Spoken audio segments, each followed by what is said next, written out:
Herzlich willkommen, liebe Whisky-Freunde, heute Abend zu unserem Livestream direkt nach Schottland zu Kingsbarns Distillery. Heute Abend für euch unterwegs mit mir zusammen quasi für die Präsentation der Whiskys aus dem Hause Kingsbarns und Weems Malts ist für euch live dazugeschaltet, direkt aus Schottland, Peter Holroyd, Distillery Manager von Kingsbarns Distillery. Herzlich willkommen, Peter. Hello, how are you? Wie geht's? Ich werde wie gehabt immer mal wieder den Chat im Auge behalten für euch. Also bitte schreibt gerne Nachrichten in den Chat und stellt Fragen an den Peter. Heute habt ihr die Chance, ihm Löcher in den Bauch zu fragen. Und für diejenigen, die in Englisch nicht ganz so fit sind, werde ich versuchen, hin und wieder mal eine kleine Zusammenfassung zu bringen, damit auch ihr auf dem Stand der Dinge seid, was die Abfüllungen angeht. Falls ihr keine Fragen habt, habe ich für euch schon mal ein paar Fragen vorbereitet, die ich dann dem Peter stellen kann. Vielleicht ist da auch das ein oder andere dabei, was euch so interessiert. Fühlt euch also nicht genötigt, aber wenn ihr was wissen wollt, dann gerne die Fragen zum Chat bringen. Wir haben heute Abend 7 verschiedene Whiskys zum Probieren. Wir haben uns überlegt, dass wir das wieder teilen in 2 Flights und werden aber die Pause dieses Mal schon nach dem 3. Whisky durchführen, weil der Peter eben meint, die anderen 4 würden besser hintereinander passen, als eben die Pause, mit der Pause die beiden Fassstärken zu teilen. Deshalb jetzt schon vorab die Info zur Pause. Ansonsten hat der Peter einen Haufen Bilder und eine PowerPoint-Präsentation für euch mitgebracht und natürlich Infos zur Destillerie. Er sitzt quasi in der Destillerie im Tasting Room und wird für euch heute Abend quasi die Tasting-Moderation übernehmen. Ich wünsche euch viel Spaß. And now, Peter, it's your turn. You can Fantastic. Start.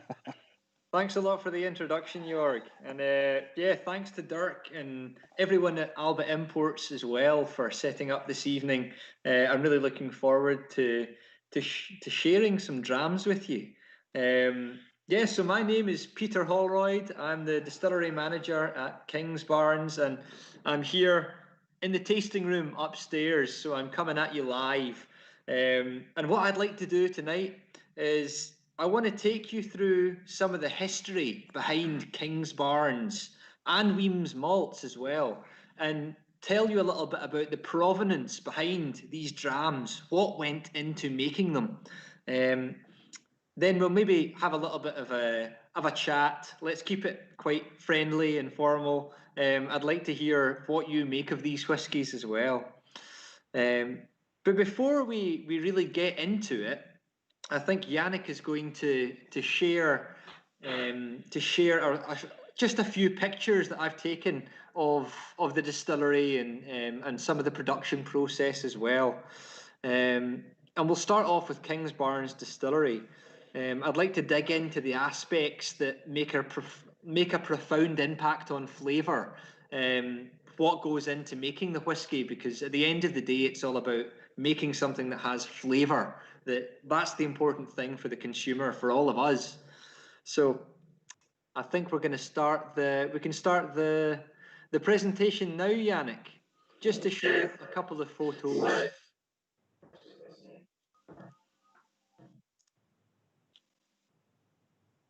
And we're an independently owned, family-run distillery. So we're owned and operated by the Weems family. Now this is a local family, really, that have ancient ancestral links to the very land that the distillery is on. And really, before they got started with Kingsbarns, crucially, they had some experience in the whiskey industry.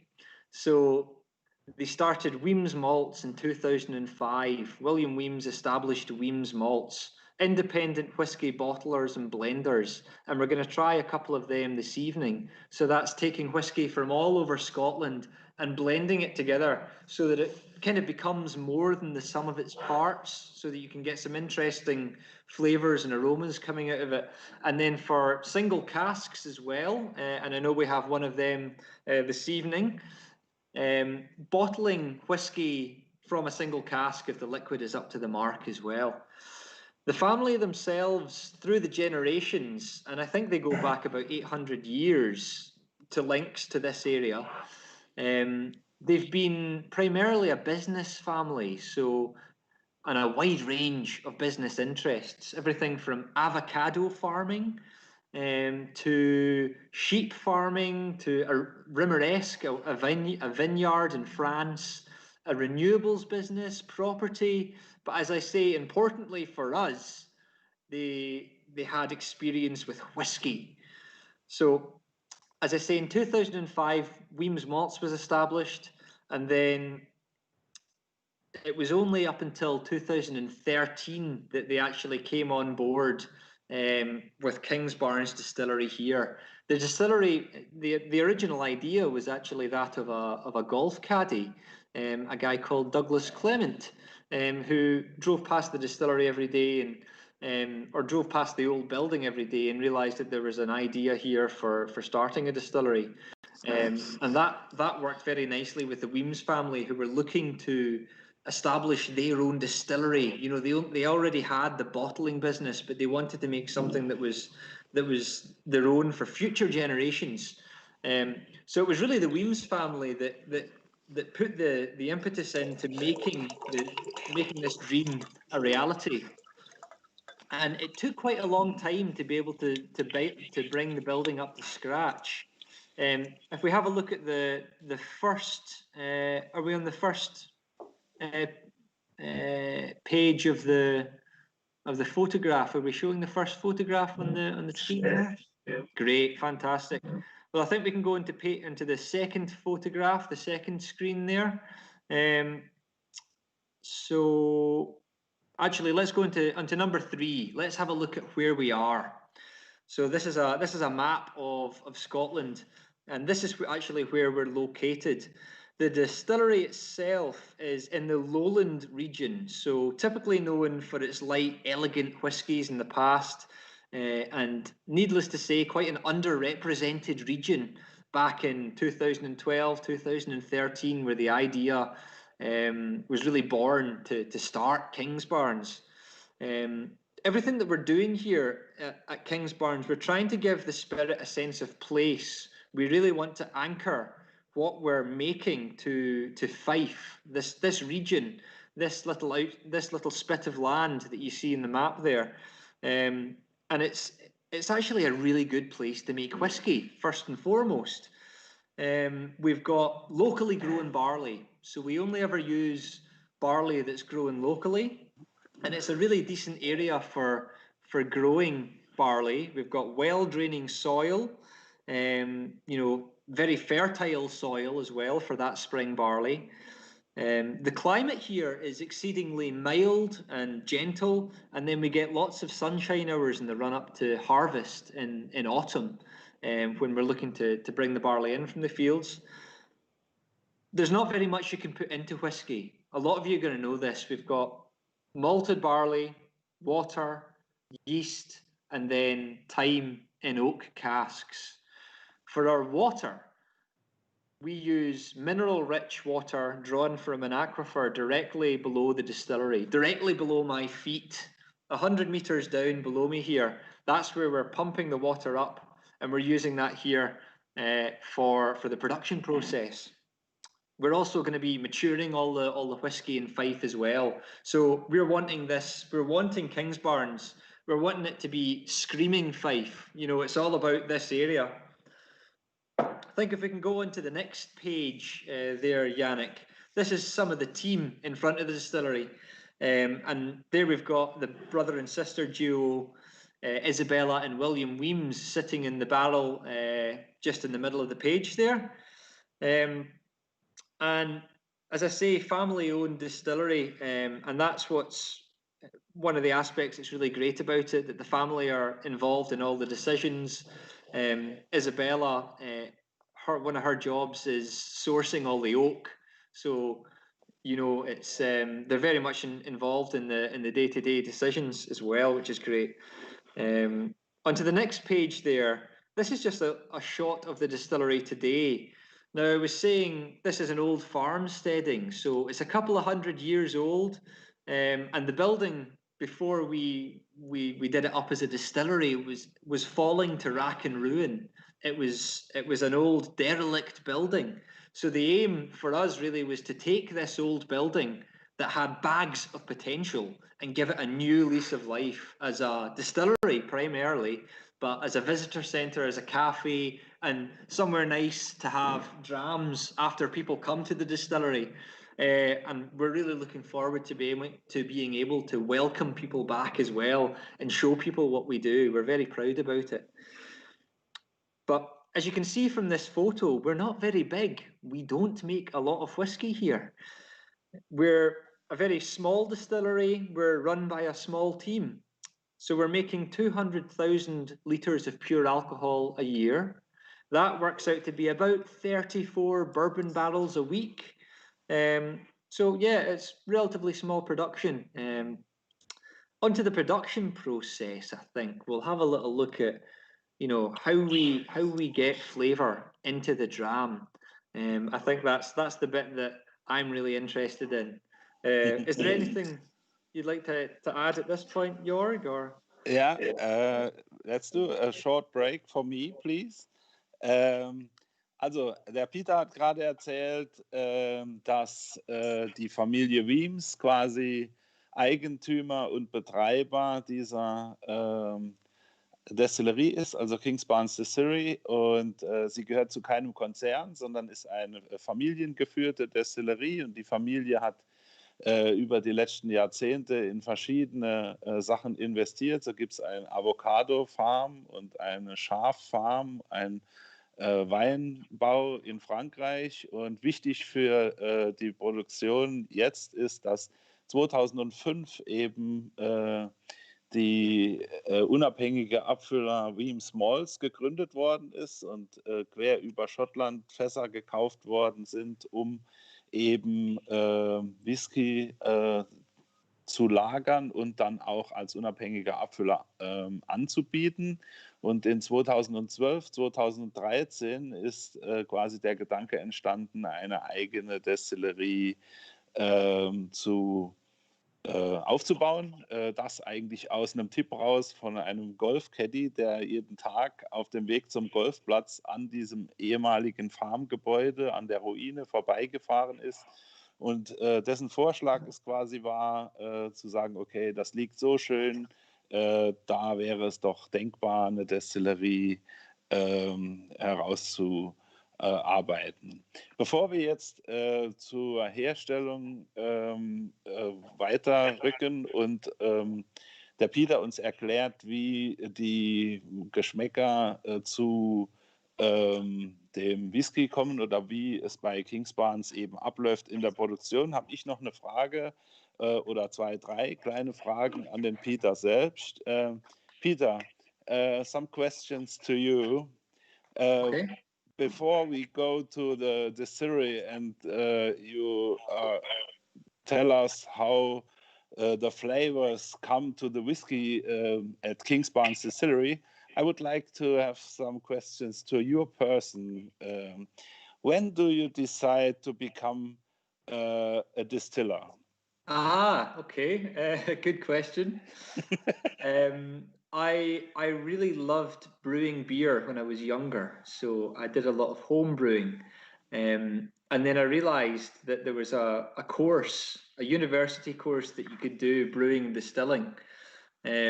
And it was in that course that I joined a whiskey club, the University Whiskey Club, and that really lit the fire for me. That was when I realized, wow, whiskey is fascinating, and there's so much there's so many distilleries in Scotland, and they're each making something different.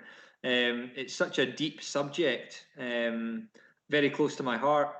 I started tasting whiskies. I started visiting whiskey distilleries, and realised that this is something that I'd love to be involved in this. So it was really kind of at university that I got into whiskey in a really big way. When I got out of university, I was a brewer. So I was the head brewer for a very small brewery outside of Glasgow in Scotland, making recipes for beers, and it was quite a small brewery as well, so involved in every aspect of production, which is a great way to cut your teeth to learn. And I was there for 4 years, and then after that, I joined Kingsbarns in 2014, and that was when that's when I came on board and saw the stills coming in and learned all about Kingsbarns as a unique site. All the water treatment, all the different things that you need to learn when you start at a new distillery. So that's my. So Kingsbarns Distillery is your first distillery? It is, yeah. Okay, very good. And yeah, that's bring me to the next question. How do you or the Weems family decide to create the house style of a new distillery like Kingsbarns? I have no idea how work this. Yeah, is that how? So how did we decide what sort of style we wanted to target? We wanted, from the very outset, we knew we were looking to produce a very light, elegant, floral style of whiskey. So every aspect of the production process is kind of geared towards achieving that. Every aspect of everything we do, from the raw materials we use to how we process it, how the plant is engineered. We also brought on a distillery consultant, a guy called Jim Swan, who's been involved in quite a few distilleries, and he's a technical guru. He's unfortunately he's passed away now, but he helped us out get started as well. And I'll delve into kind of what we do that makes us a little bit more unique when we get back to the presentation. But the great thing about making an elegant floral style of whiskey is that you can put something out at 3 years old. It's a little bit faster maturing.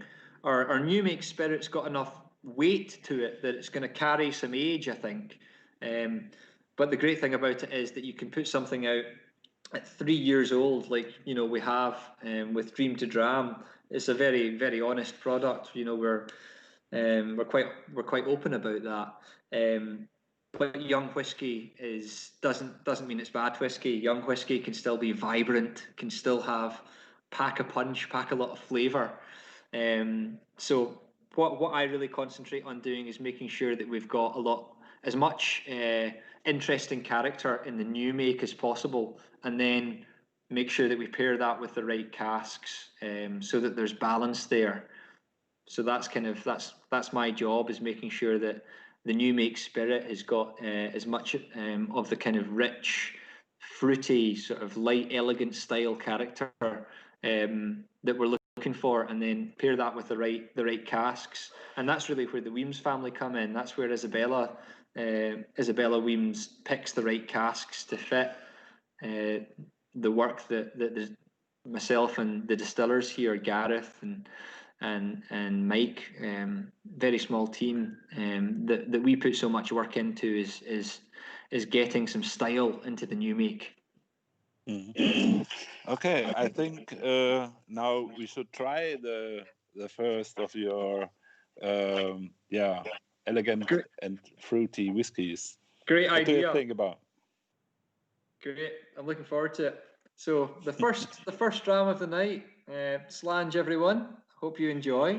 So this is Kingsbarns Dream to Dram. It's natural colour, non-chill filtered, and at 46% strength. So quite an honest upfront presentation, I think. It's got a lovely light amber, quite a light straw-like golden colour to it. And on the nose,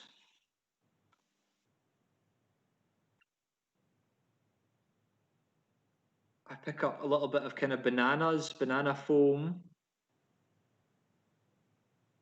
Quite fruity though. There's a lot of kind of summer berry fruit I pick up off of this.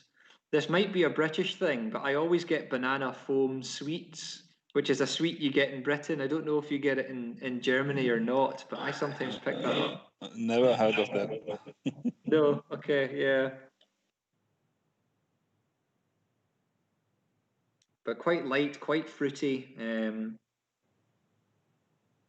Yeah, let's go in for a little taste, and I'll tell you a little bit about some of the cask selection that went into making this whiskey as well.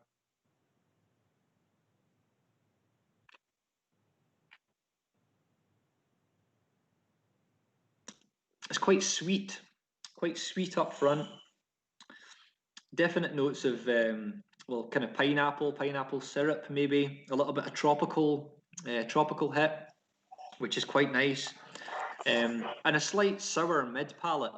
You know, you taste it on the front, it's sweet, then it morphs into a little bit of a maybe a red currant or a summer berry, sort of a little bit of sourness, which is quite interesting.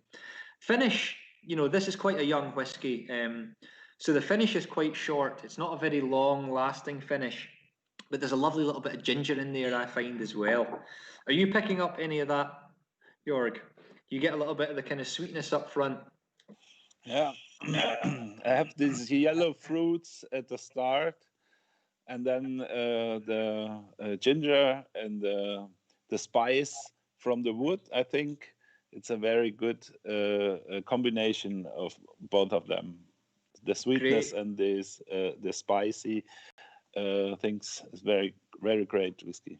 Yeah. So this, I mean, this is our flagship whiskey. So this is the first publicly available whiskey that we've actually released, and really the aim of the game for us for Dream to Dram was to establish distillery character. That's what we had to do. You know, we're a new distillery.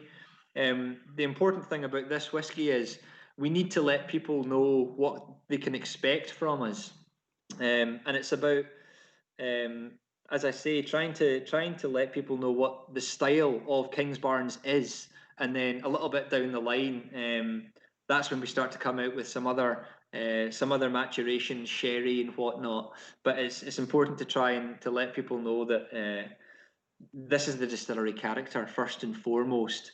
And it's a cracking dram. I think this is more a summer whiskey, actually. It's something that you can imagine having sort of in a summer afternoon, if you want to put a season to it.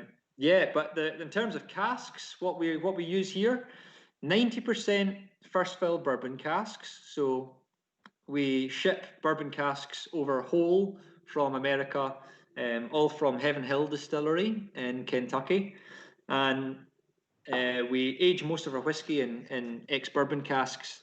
I believe because it works the best. I think bourbon casks for us, it just works so nicely with the new make spirit. You get that balance. The last thing we want to ever do is to go to so much work in getting that light, elegant fruit in the new make, and then bludgeoning that with cask. You know, with the vert oak. We need to make sure that it's kind of balanced well. So 90% of what goes in is from bourbon casks. What's the other 10% of maturation? Well, that's called shaved, toasted, recharred casks. And these are casks we get from Portugal. And they've previously held red wine.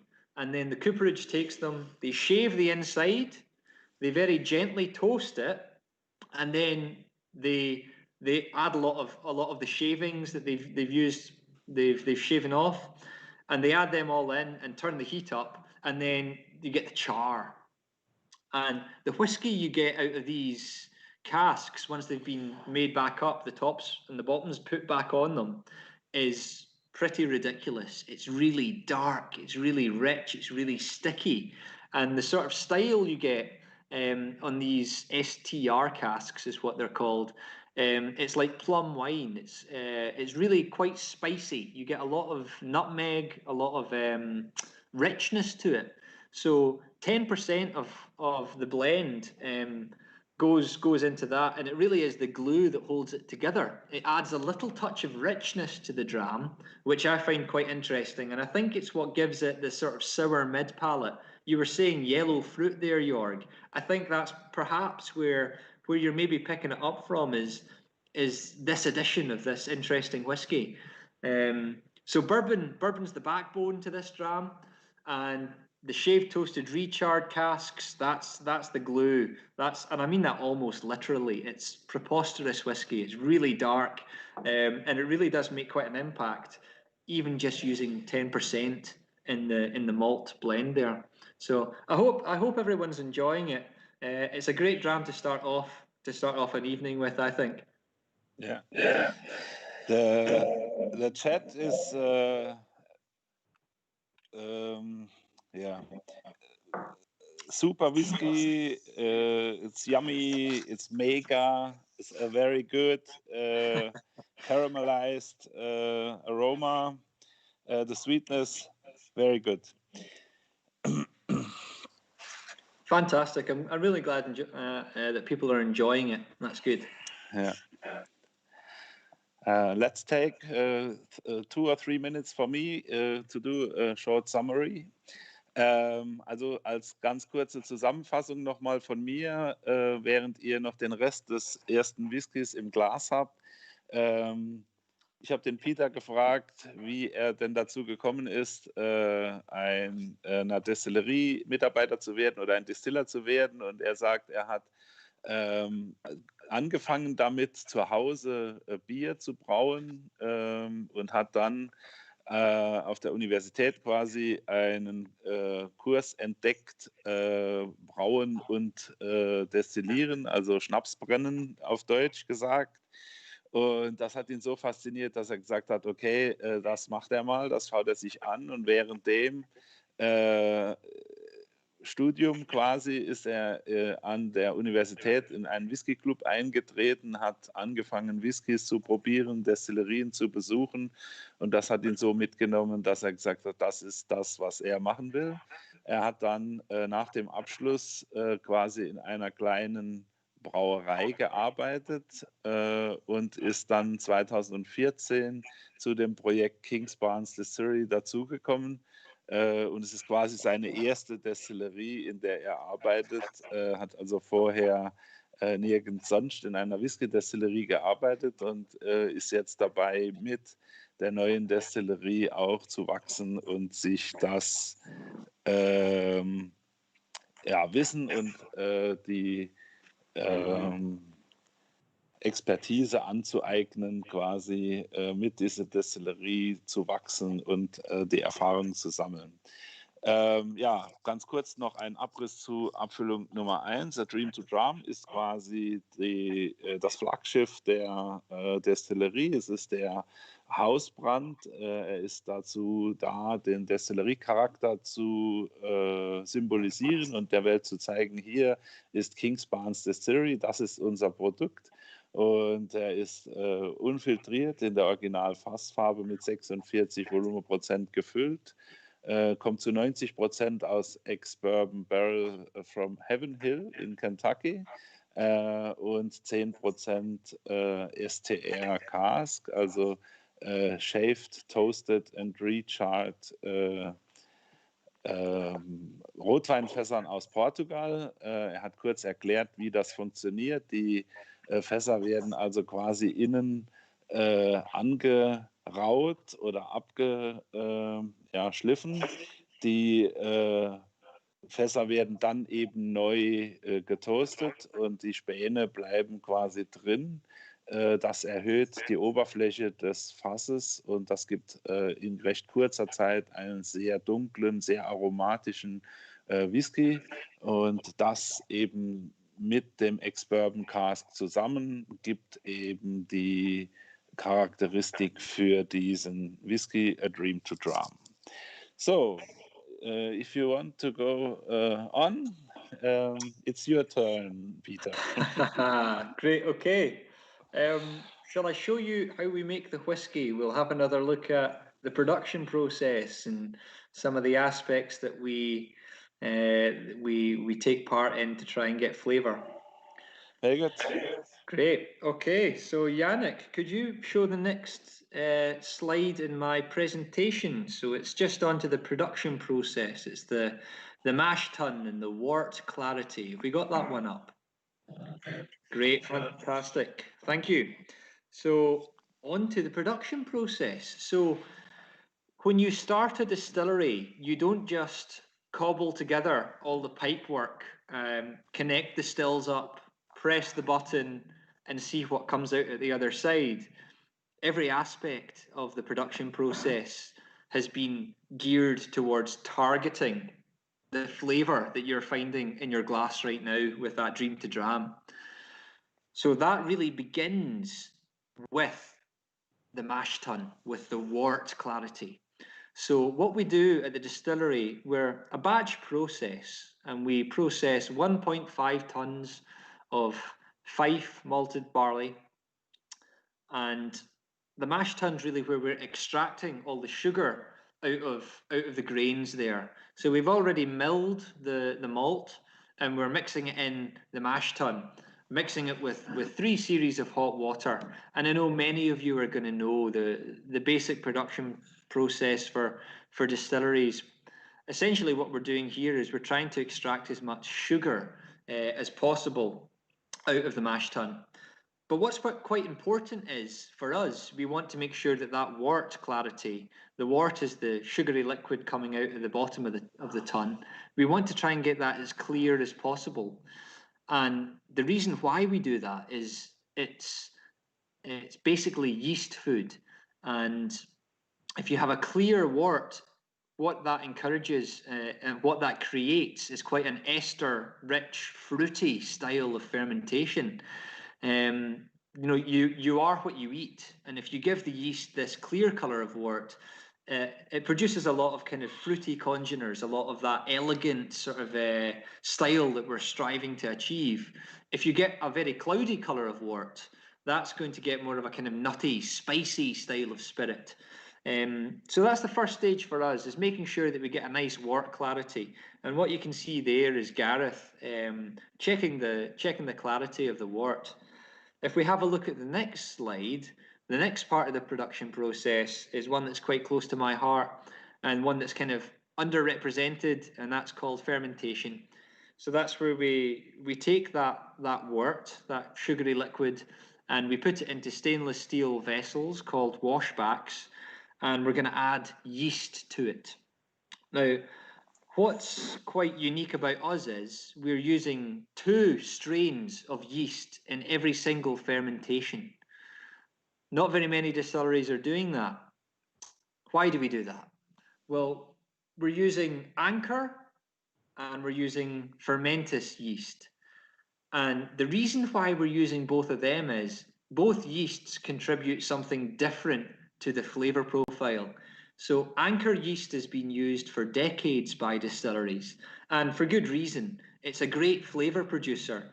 It gives you a lovely rounded, balanced, kind of slightly fruity style of spirit.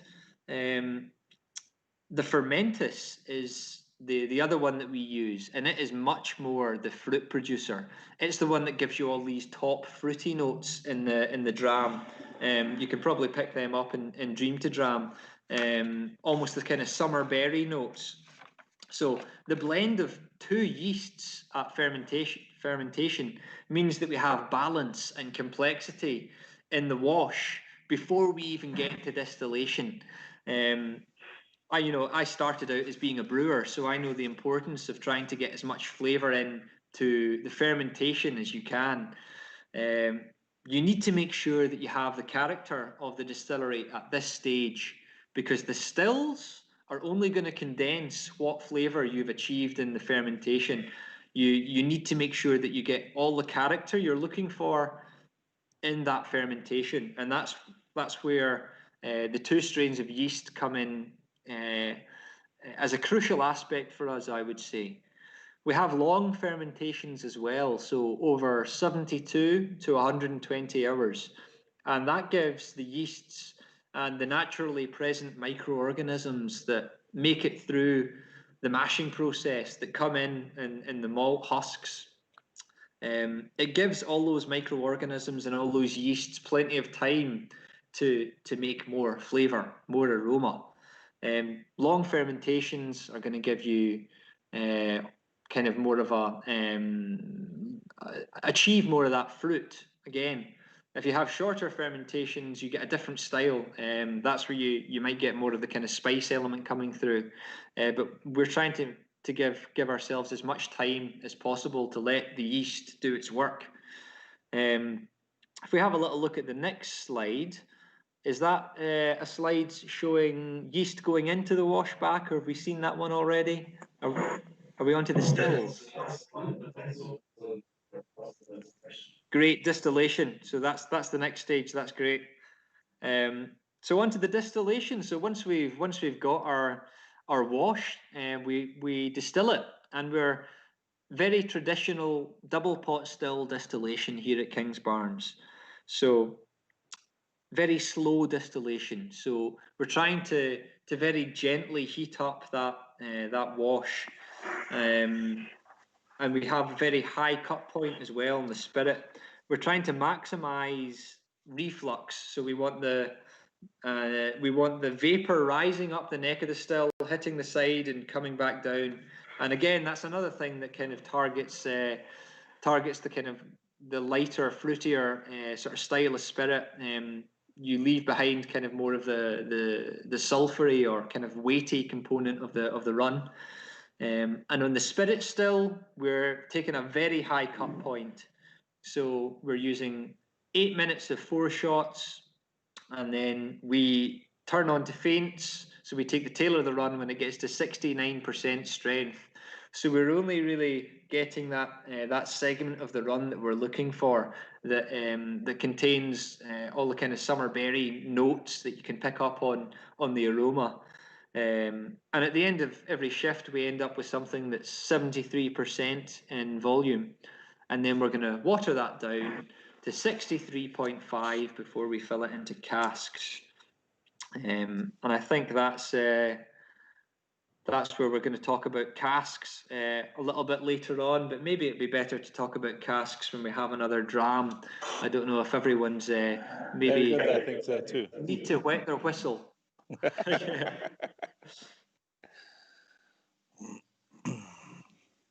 Okay, let's take a look at the Balcony, and if the guests or the people have the dram in their glass, then I do my summary.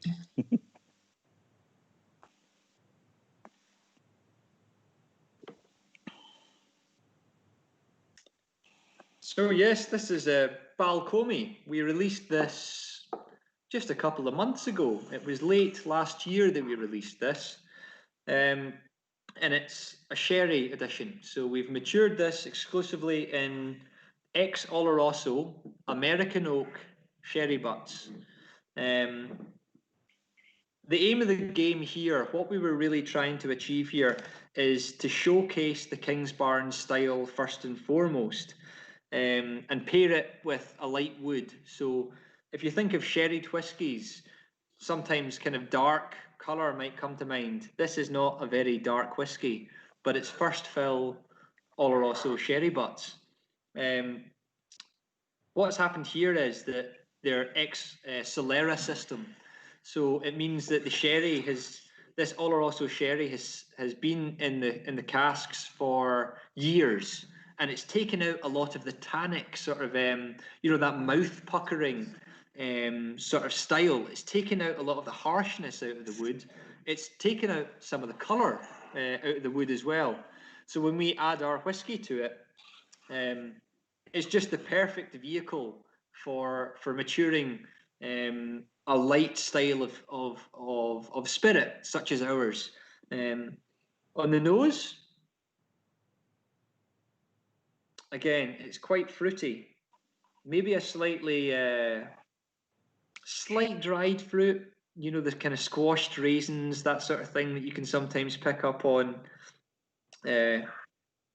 with sherried releases, but summer berries as well. I get a little bit of treacle in there as well. A nice bit of spice. There's certainly a little bit more spice to it than there is in the Dream to Dram. I think a different kind of spice, maybe nutmeg, maybe. Yeah, onto the taste. Slange. Hope you enjoy. Slange.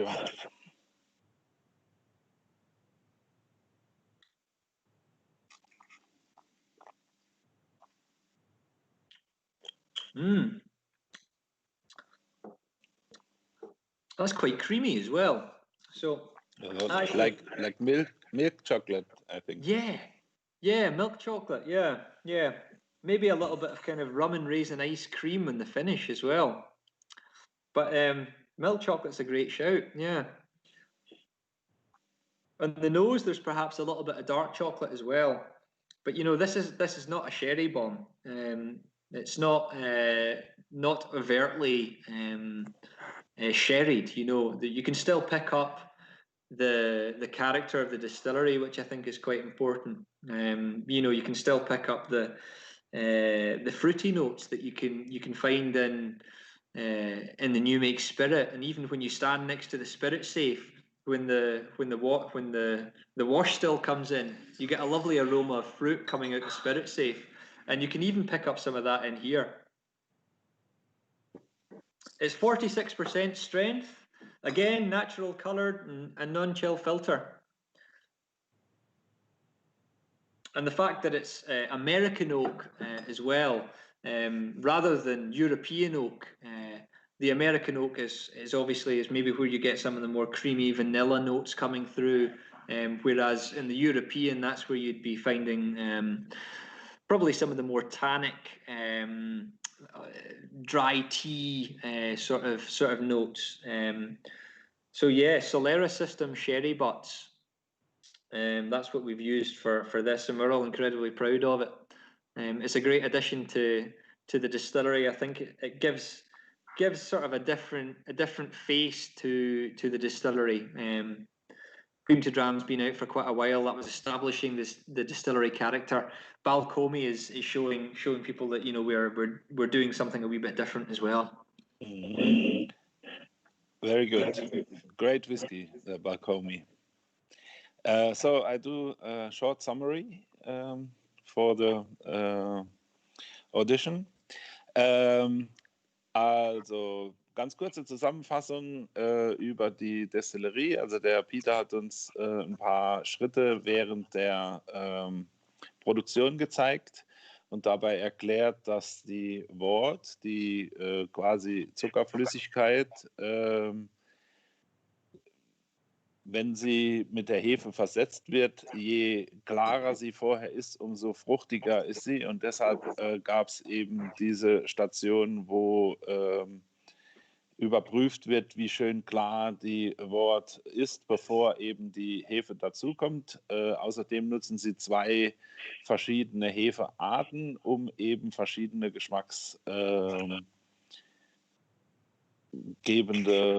Vorteile einer jeden Hefeart zu nutzen und dann eben eine relativ lange Fermentationszeit von 72 Stunden bis 120 Stunden. Je länger die Fermentationszeit, umso süßer und fruchtiger wird eben der fertige Whisky. Denn, so wie der Peter gesagt hat, die Stills, die Pot-Stills sind nur in der Lage, das zu destillieren, was man vorher an Aroma schon während der Fermentationszeit eben kreiert hat.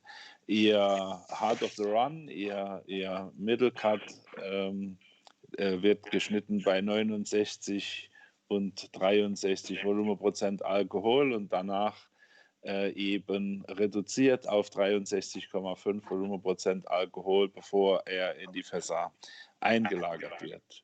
Und Whisky Nummer 2, den ihr jetzt gerade im Glas habt oder hattet, ist der Balcomi.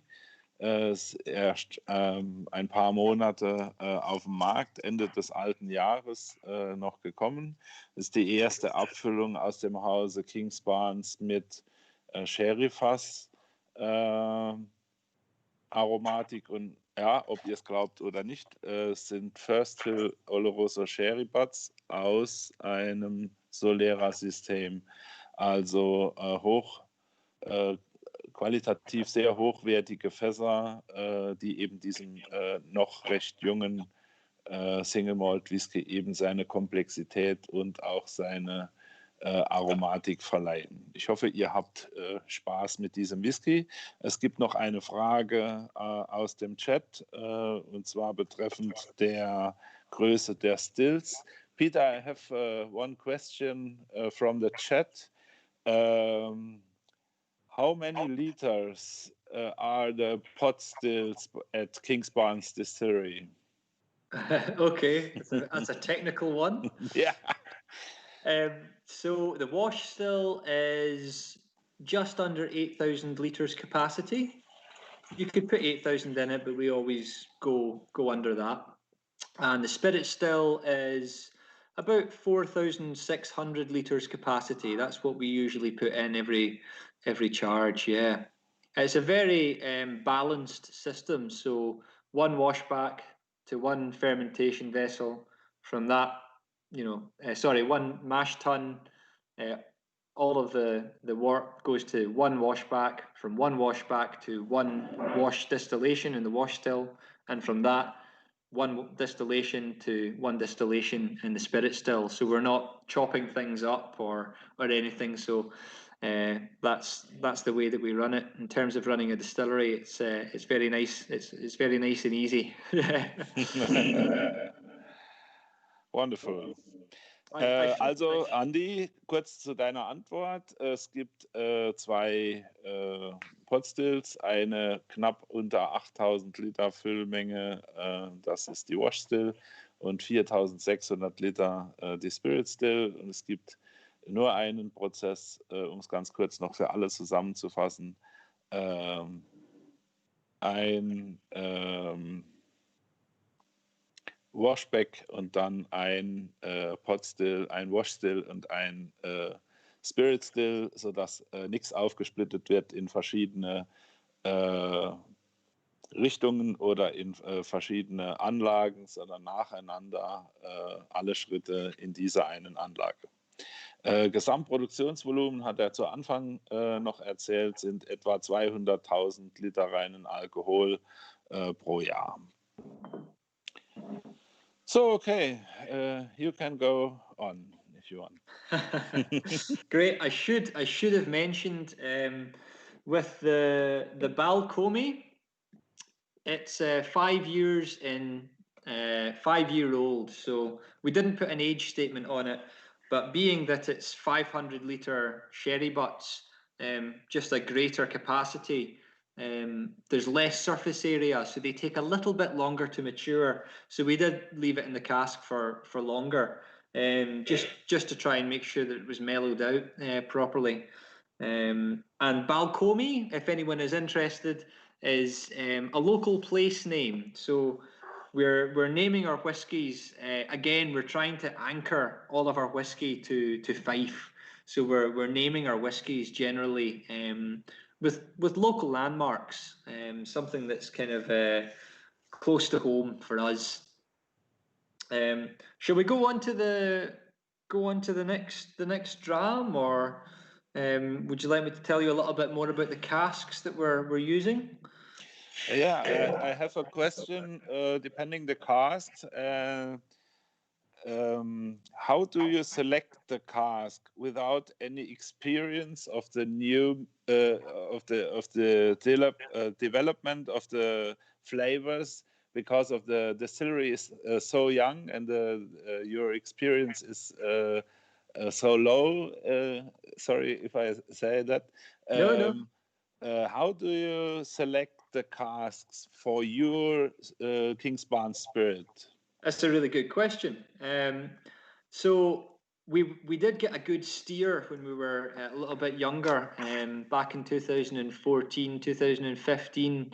we brought on a distillery consultant called Jim Swan, who has worked with a lot of different distilleries. Kilhoman, I think he worked with Cotswolds, distilleries all around the world. So a lot of experience. And really, we said to him, we're wanting to achieve this style. What kind of casks would you recommend? So we had his input there.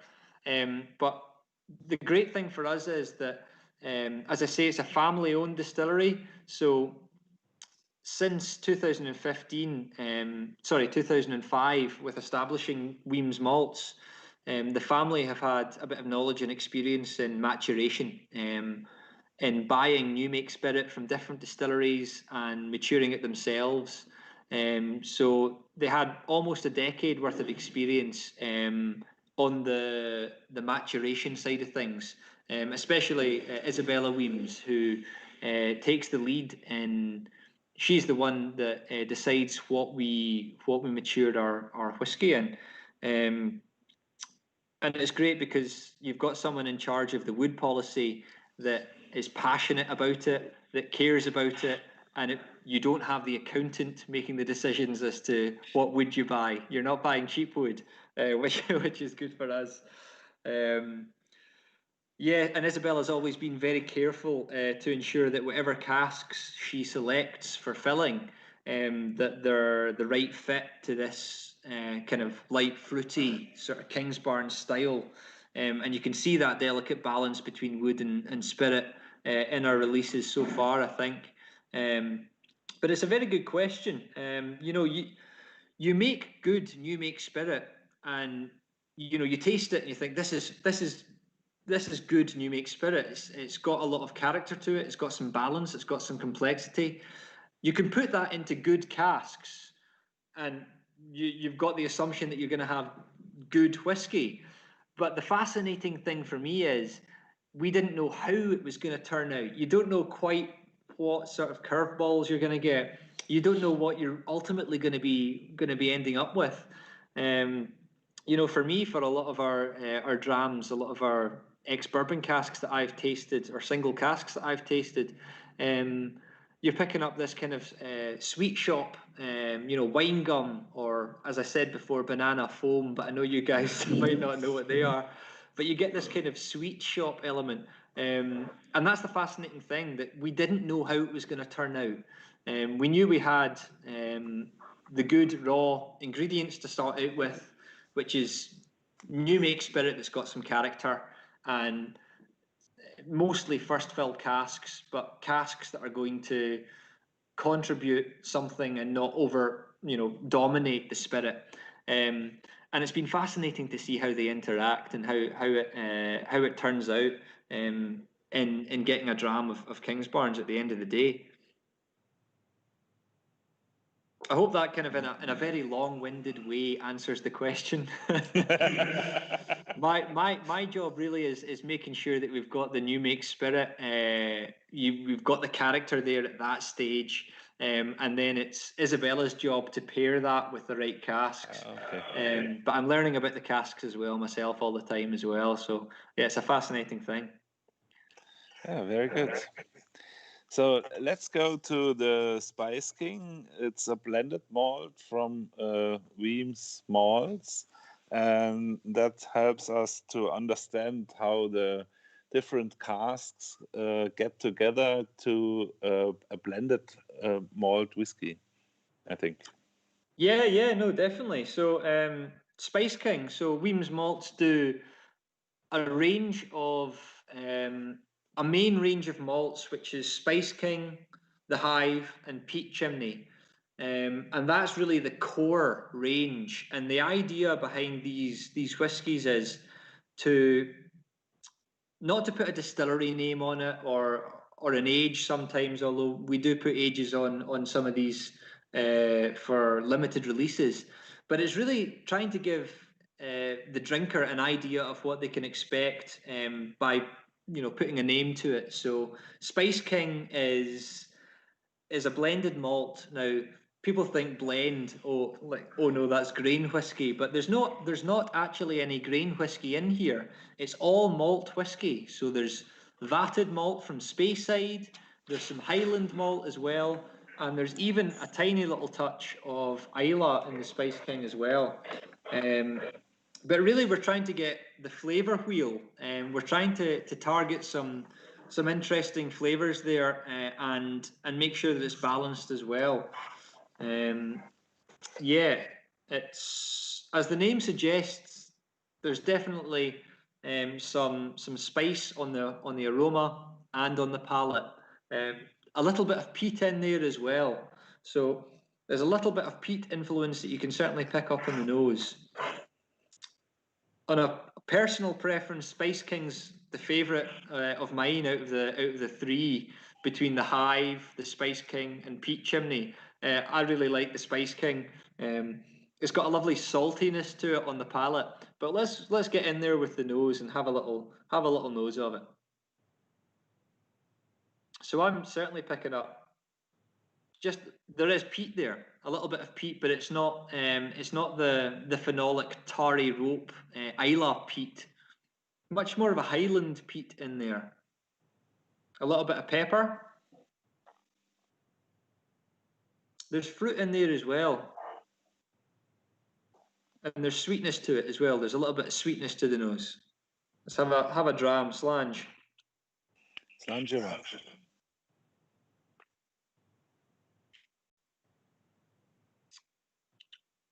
And that's where you get the mix of the flavour wheel. That's where you get the sweetness coming out. You get the spiciness, and I think it's got some saltiness as well, which I love in a dram. Finding a little bit of saltiness. The other interesting thing about this is texture. So you're getting a mouth-filling texture in there as well. A little bit of greasiness in the mouth almost, which is quite interesting. On the finish, that's where you get a wee bit of the pepper. White pepper, I think.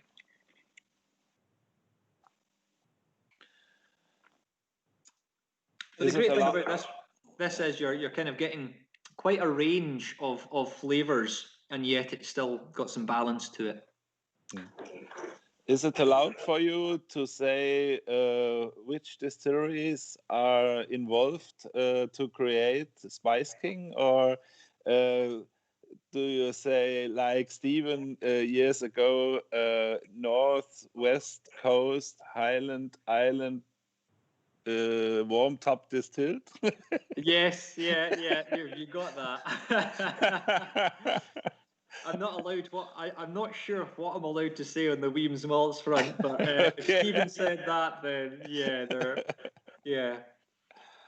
No problem. But there's quite a good mix of things going on in there. Yeah, there's a good range of distilleries in there. Yeah. Okay. Yeah. One last question from me before we do the break. What's the reason for Weems Malts to create this new bottling and new look for this series? Because we had the Spice King, the Hive, and the Peat Chimney in an older packaging in the last years, and now these new colors and new bottlings. Is it to find a new range of customers, or what is the reason for changing all this? It's really to give it a new face. We wanted to really try and give the bottlings a premium look. Do justice to the liquid that's inside them. With the standard range, with the core range of Peat Chimney, the Hive, and Spice King as well, it's an opportunity, like you said, to introduce people to whiskey, not to muddy the waters in too much information and being too detailed. But it's a great way to introduce people that maybe haven't had too many whiskies before, to let folk try try whiskies in quite a simple context, I think. But in the same breath, you know, it's a premium looking packaging. It's quite weighty, and I think it, as I say, I think it does justice to the liquid that we're putting inside it. Yeah, it's a bit more fun. It's a bit more colourful. Yeah, I quite like the new packaging. Yeah, I like it too. Yeah, good stuff. Yeah. Okay, gut. Dann, bevor wir jetzt gleich in die Pause starten, noch eine kurze Zusammenfassung von mir. Es war noch die eine oder andere Frage nach Rauch im Chat. Also der Peter kann und darf nicht sagen, welche Destillerien genau Fässer oder welche Fässer aus welchen Destillerien quasi im Spice King enthalten sind. Aber es sind Highland Whiskys drin, genauso wie Insel und auch Speyside Whiskys. Und die 0 ppm auf dem Tasting Mat, das ich euch geschickt habe, liegt daran, dass wir keine Angabe dazu haben, wie viel Rauch genau jetzt da drin ist. Aber es ist ein leichter Rauch eines Insel-Whiskys drin, ohne jetzt gleich Eiler im Spiel zu haben. Dafür haben wir die spätere Abfüllung. Ich würde sagen, es ist jetzt kurz nach 8:30. Wenn ihr noch Fragen habt, könnt ihr die gerne im Chat weiter stellen. Ansonsten machen wir jetzt eine 15 Minuten Pause und werden dann quasi gegen 10 vor 9 in die zweite Hälfte des Tastings einsteigen. Wer noch nicht hat, es geht los mit den Fassstärken. Besorgt euch ein bisschen Wasser vielleicht, um auszuprobieren, wie die Whiskys sich mit Wasser nachher ein bisschen geben und verändern. Ich wünsche euch noch viel Spaß und wir sehen uns gleich wieder. So, Peter, we do a short break, 15 minutes, I think 10 to 9, we start to the second flight. Okay? Okay, sounds good. So see you later. See you 10 to 9.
So, herzlich willkommen zurück, liebe Gäste, liebe Whisky-Freundinnen und Whisky-Freunde, zur zweiten Hälfte unseres Kingsbarns and Weems Malts Tasting Panel mit unserem Gast Peter Holroyd mit der Live-Schalte direkt nach Schottland zur Kingsbarns Distillery.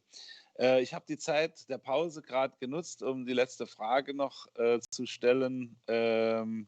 Im Chat war noch die Frage aufgetaucht, ob die Hefe wohl belüftet wird. Der Peter hat mir gesagt gerade, dass sie Trockenhefe benutzen, die quasi von oben in den Washback reingeschüttet wird. Die Blasen, die man sieht, ist das CO2, das die Hefe produziert, und es wird quasi ein Teil davon abgeführt mit den Rohren raus aus dem Produktionsgebäude, und deshalb sieht das so aus, als würde das belüftet werden, aber es wird keine Luft irgendwie zugeführt. Von daher, ich hoffe, die Frage ist für euch auch beantwortet. Wir starten nun in die zweite Hälfte mit den tollen single malt whiskies von Kingsbarns. So Peter, let's start to the second flight with your family reserve, I think. Yes, yeah, family reserve. So I hope everyone's pouring a dram of this right now. So this is we released this last year. I think it was in the summer of last year. It's the first in what will be an annual high strength bottling from us, from our Lowland single malt whiskey. For this one, what we've actually done is we've used exactly the same recipe as Dream to Dram. We really wanted it to be an evolution in the flavour of the flagship whiskey, which is Dream to Dram, our flagship malt. Due to the outstanding success that we've had with it, it seemed like the kind of natural thing to do is to give this whiskey a little bit of an evolution. So what we've done is, again, 90% first fill bourbon barrels and 10% shaved toasted recharred casks. We've bottled it at a higher strength. It's cask strength. And we've matured the whiskey for several months in marrying casks just to kind of meld all the flavors together to get that intensity of flavor. Again, natural color, non-chill filtered, and I think this one is at 59.2% strength. So it's got a little bit more of a punch to it. On the nose, again, you're picking up similar flavors to the Dream to Dram, but I pick up a little bit more floral kind of notes in this, maybe jasmine or honeysuckle as well. You know, that really sweet honeysuckle that you get in the middle of summer. At least over here in Scotland, you do. It's got a lovely floral element to it, I think. Again, still quite sweet as well in the nose. But Slange, let's see what it's like on the palate. Slange vai.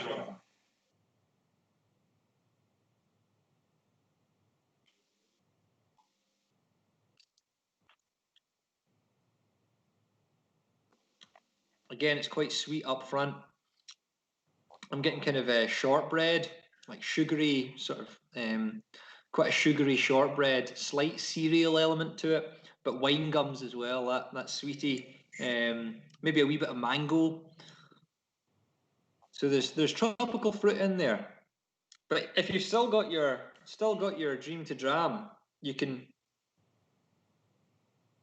have a nose of both of them and see what's changed a little bit in there between the two of them, just being bottled at a higher strength.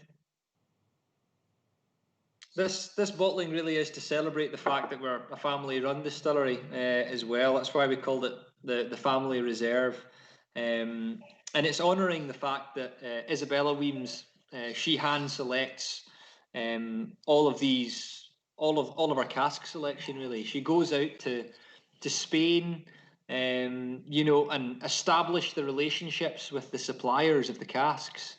Establishing relationships with bodegas or bourbon producers is extremely important. You need to make sure that you've got your wood supply sorted there. Yeah, so again, quite a kind of floral, sweet, honeyed dram, I would say, or honeysuckle. I would probably put on it more that sort of floral element to it. But I hope everyone's enjoying it.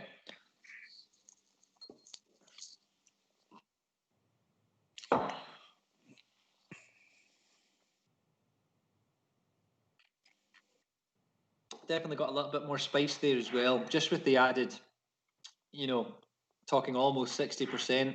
You're picking up a wee bit more spice in there as well. Yeah. Yeah. There is coconut in the chat. Okay, yeah. So ja, ein bisschen Wasser könnt ihr natürlich gerne dazugeben bei dieser 55,9 Volumenprozent Fassstärke.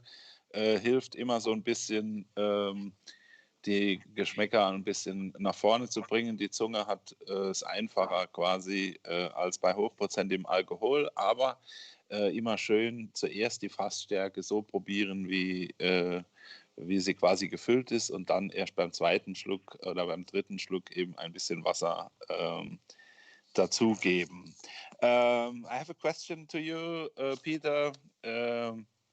How do you decide at Kingsbarns Distillery which casks are ready to bottle and which ones you can combine with for a small batch like the Family Reserve? Yeah, another good question, actually.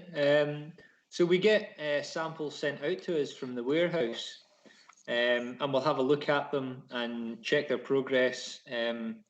Mostly, it's all done by nose. So, as you'll all probably know, for blending, it's mostly in the nose. But we keep a very detailed stock inventory of what casks we're filling now, and we've got a filling plan going 20-25 years into the future. We are filling some refill casks as well. Something that is maybe going to be ready in a little bit longer time. So it's the same as all other Scotch distilleries. Everything is the long game. You're always what we're making now, what we've been making today. That might not be drank for 20 years. So really, it's about knowing the provenance of where your casks come from. That's the important thing, and making sure that the wood that you're getting is going to be a good fit to the spirit. Yeah, so we really just go by samples.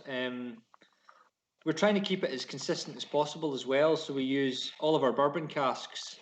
Well, the vast majority come from Heaven Hill. So you got that consistency there. So you kind of know what you can expect after 3 years, after 5 years now. In some of our samples, we know what sort of flavour profile we can expect. We're still a young distillery, so heaven knows how that's going to change. I think it's going to be really interesting when we get to sort of 8 years old to see some of the bourbon casks in a couple of years' time, because some of the bourbon casks that have been sampling even at 5 years old now have been fantastic. And I'm really excited to try the next dram as well, the single cask bourbon, ex-bourbon cask that is for the German market through Alba Imports, and we've got that in the tasting lineup tonight. So yeah, bourbon casks just worked really well, so I'm quite excited with that one. Very good.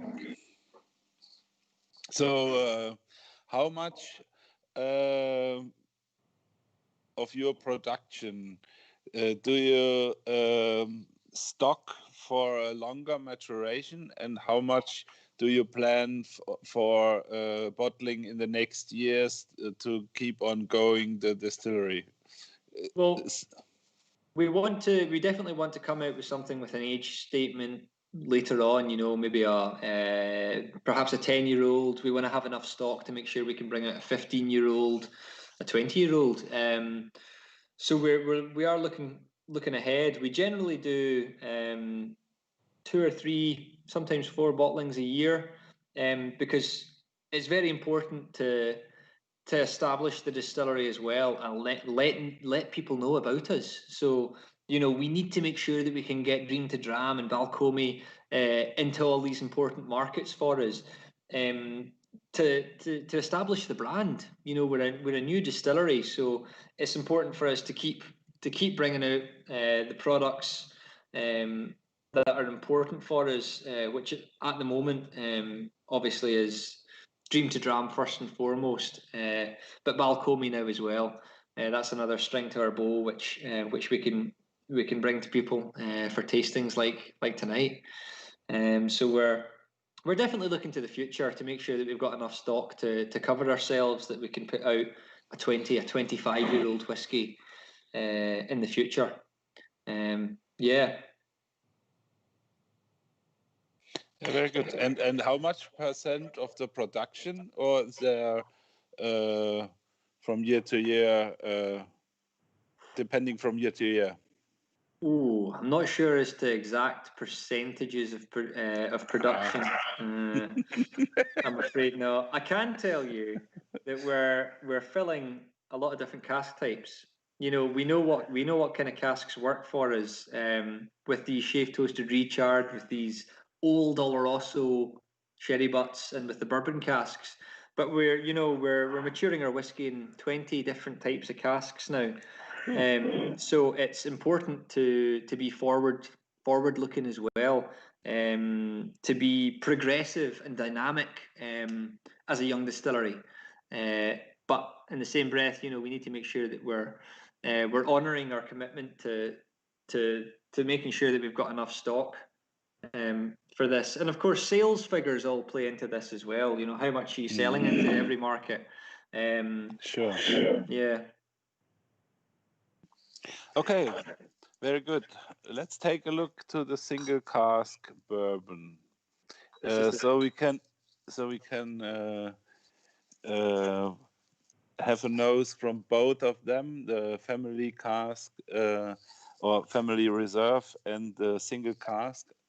Ganz kurz für euch noch als Info, die Family Reserve betreffend, die Rezeptur ist die gleiche wie bei A Dream to Dram, also 90% First Fill Bourbon und 10% STA Cask, eben gefüllt in dieser Batch Strength oder Fassstärke mit 55,9 Volumenprozent Alkohol, auch hier unfiltriert und in der Original-Fassfarbe. Und wenn ihr noch einen Schluck, ich will jetzt nicht auf die Tube drücken und schneller werden, sondern ich will die Möglichkeit haben, dass vielleicht noch ein Schluck im Glas ist von dieser Family Reserve, wenn wir jetzt zu diesem Single Cask Release rübergehen, eine Einzelfassfüllung aus Ex-Bourbon Fass. So Peter, what are the facts to this single cask release? Yeah, so this is it's a 3-year-old ex-bourbon cask. Cask number is 16. That's the year of filling.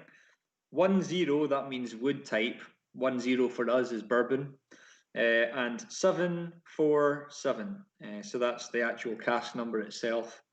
It's a bit geeky, all of that, but some of you might be interested. Yeah, and it's 258 bottles in the cask at 61.9% strength. And as I've mentioned, bourbon casks, I think they're my personal favourite for our style of spirit, because they just work so well. You've got the lovely balance between all the work that we've put in for the new make spirit and the oak. And on the nose,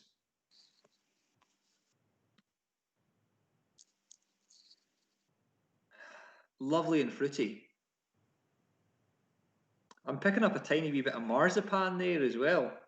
But you can see how, you know, 90% of that going into the Dream to Dram. And I think your suggestion of having a nose of this up against the family reserve is quite an interesting one, to see what a difference the addition of the shaved toasted recharred casks make. Quite different in the nose. It's quite a bit more fresh and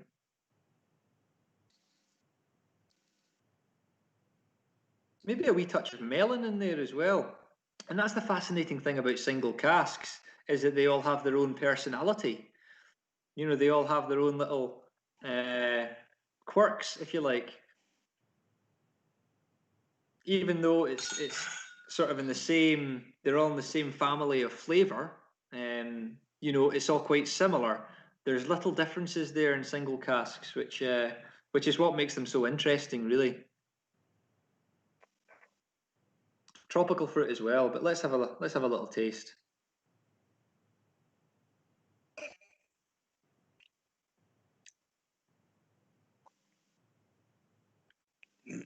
It's not as spicy as the Family Reserve, I think. Yeah. It's more of the milk chocolate from the Balcony. Yeah. Yeah, it's got a lovely soft vanilla, quite a softness to it.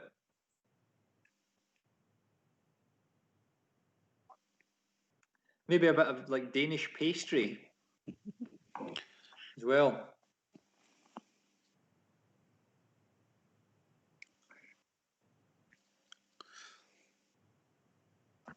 And it's not as strong as I expected for 61.9 on the tongue. It's very nice and gentle. Yeah, I mean that's what I love about these casks, and you pick up a lot of the tropical fruit in there as well. I think, you know, a little bit of mango, a little bit of pineapple as well. So they're just interesting. It's balanced whiskey at the same time as well.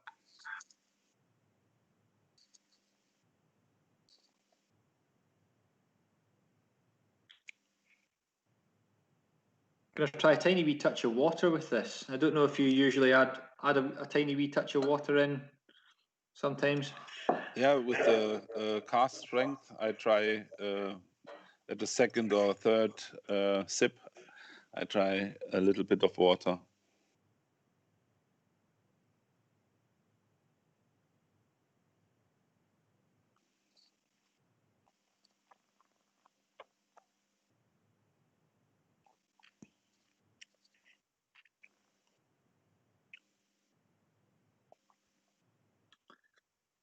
Again, it's quite summery whiskey, isn't it? I mean, you can imagine sitting in a summer afternoon having that.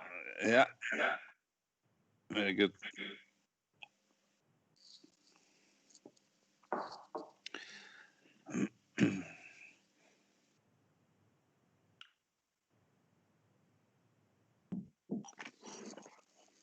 And bourbon casks probably comprise about 80% of our filling program. It's probably about 80% of what we produce here goes into first fill bourbon casks. Okay. Kleine Zusammenfassung noch. Zum einen habe ich eben mal gefragt, ob er weiß, wie viel in etwa der Produktion für später quasi eingelagert wird und wie viel der laufenden Produktion quasi innerhalb kürzester Zeit in den Verkauf geht.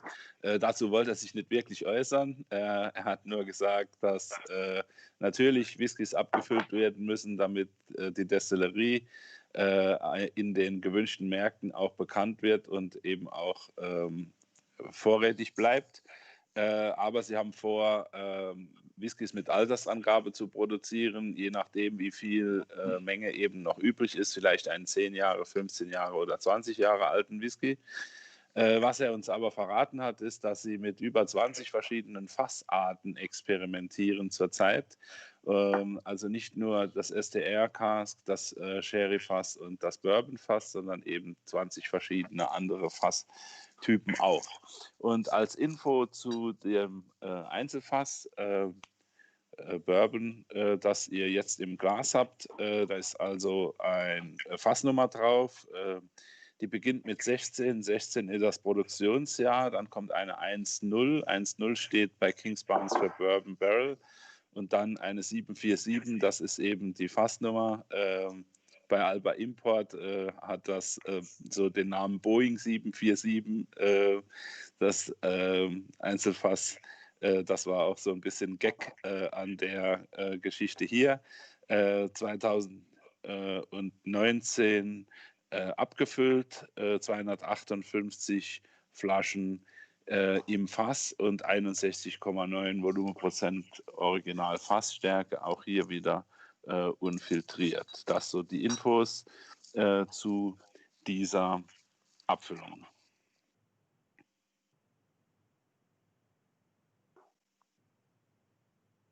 Ja, wie wir finden, oder wie ich persönlich auch schon gesagt habe, weniger Würze als die Family Reserve, trotzdem mehr Süße und trotz der 61,9 Volumenprozent Alkohol recht angenehm zu trinken. Mit ein bisschen Wasser wird die Süße noch ein bisschen verstärkt, finde ich jedenfalls.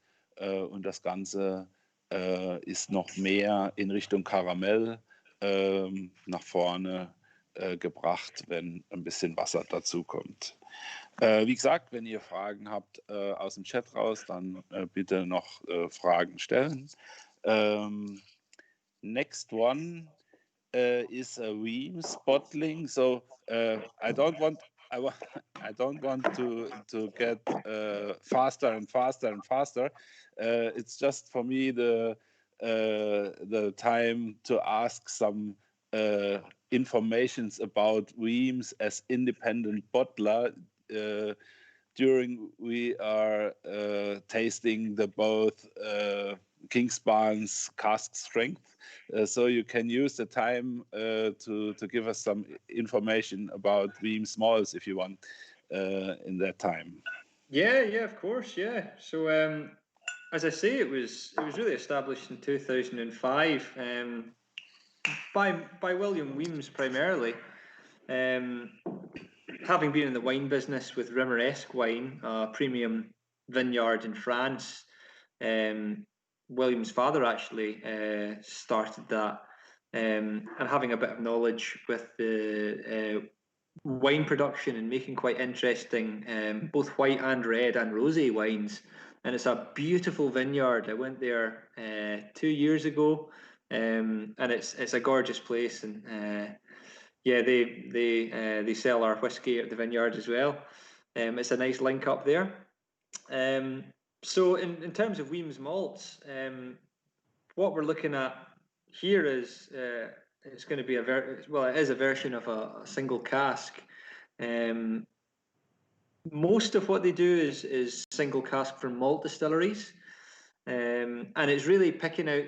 We're only ever bottling single casks if the liquid is up to the mark. It needs to be something quite exceptional before you're going to bottle it as a single cask, and that goes the same for Kingsbarns as well. It's going to have to be like interesting juice. It's going to be interesting liquid, something that's got a little bit of quality to it.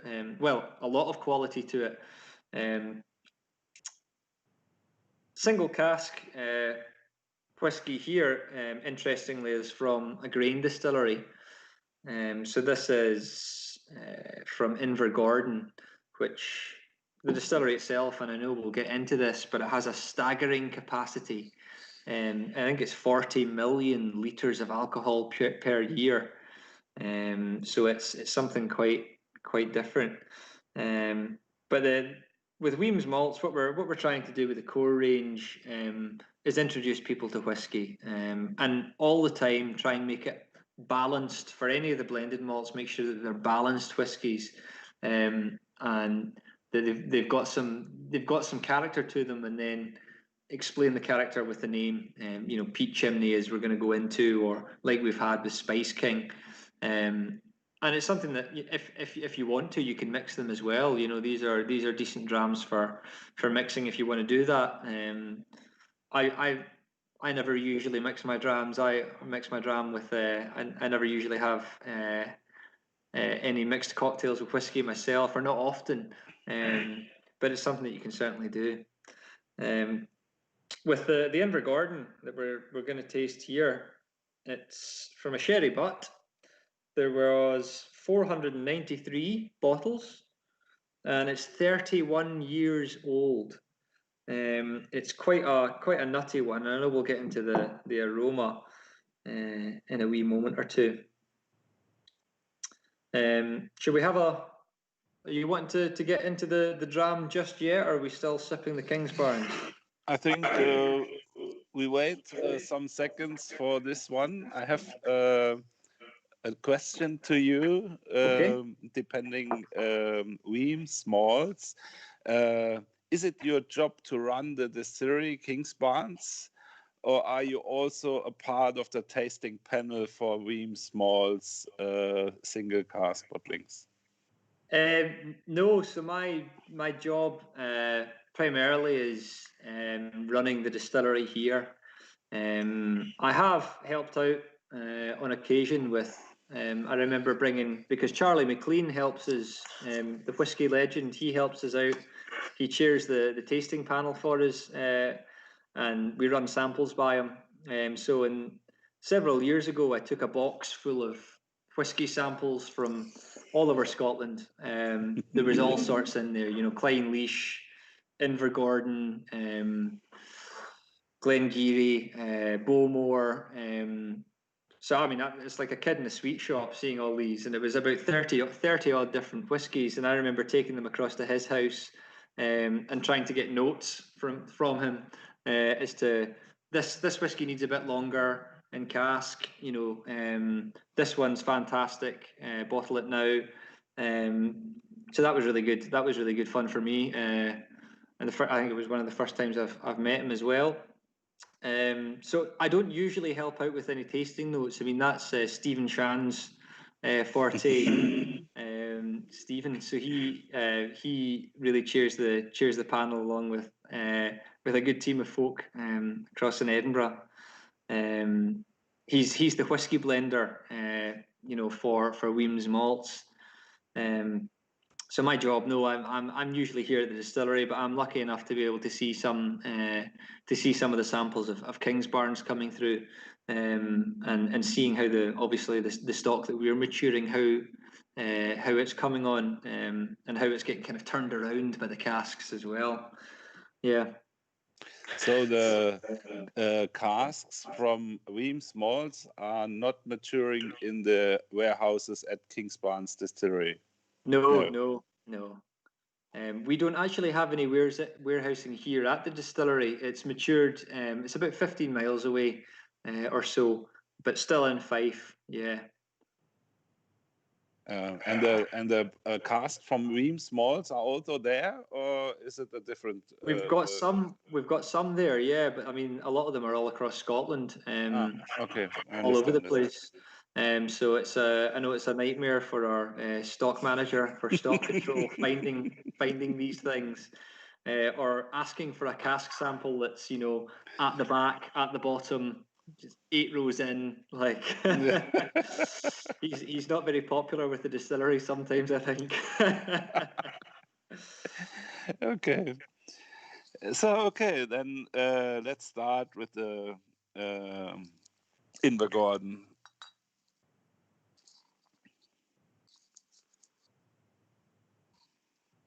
So yes, grain whiskey. Obviously different from malt whiskey, where malt whiskey's 100% malted barley is the raw cereal that goes into it. For grain whiskey, it's a different production process, where you create a higher new make spirit, a higher strength new make spirit.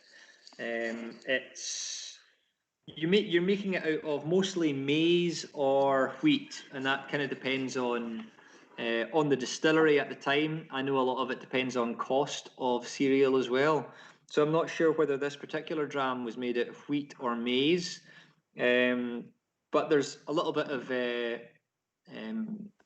high enzyme malt that goes in there as well.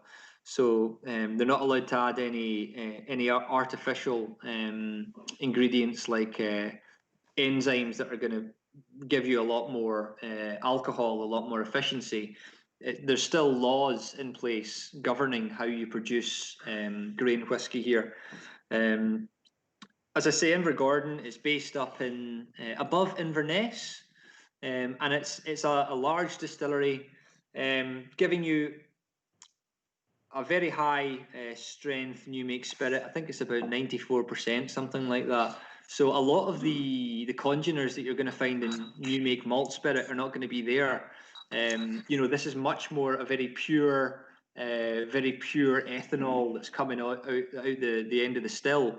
But there's still character there. They still need to make sure that there's it tastes of the raw ingredients is actually one of the stipulations, of the makeup of it.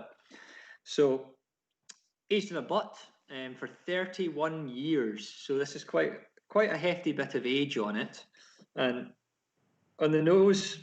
And I actually had a tiny little dram of one of these earlier this week because I was quite interested in it. This is a dram, and I find this with some old whiskies, you can leave it for a while, so you can go back to it, an hour later, 2 hours later, and it changes. It's quite a fascinating thing. You can do that with an old whiskey like this. It seems to take to that. But in the nose, I'm kind of picking up old Oloroso sherry in this. There's something that's got kind of darker burnt sugar, almost maybe demerara sugar, spice, cinnamon. There's kind of walnut in there in the nose. It's quite dignified, if I can use that word. There's a bit of a. It really does remind me of an old sherry on the nose, like an old Oloroso sherry. But Slange, and I think this is at cask strength as well. This is at 53.7, yeah.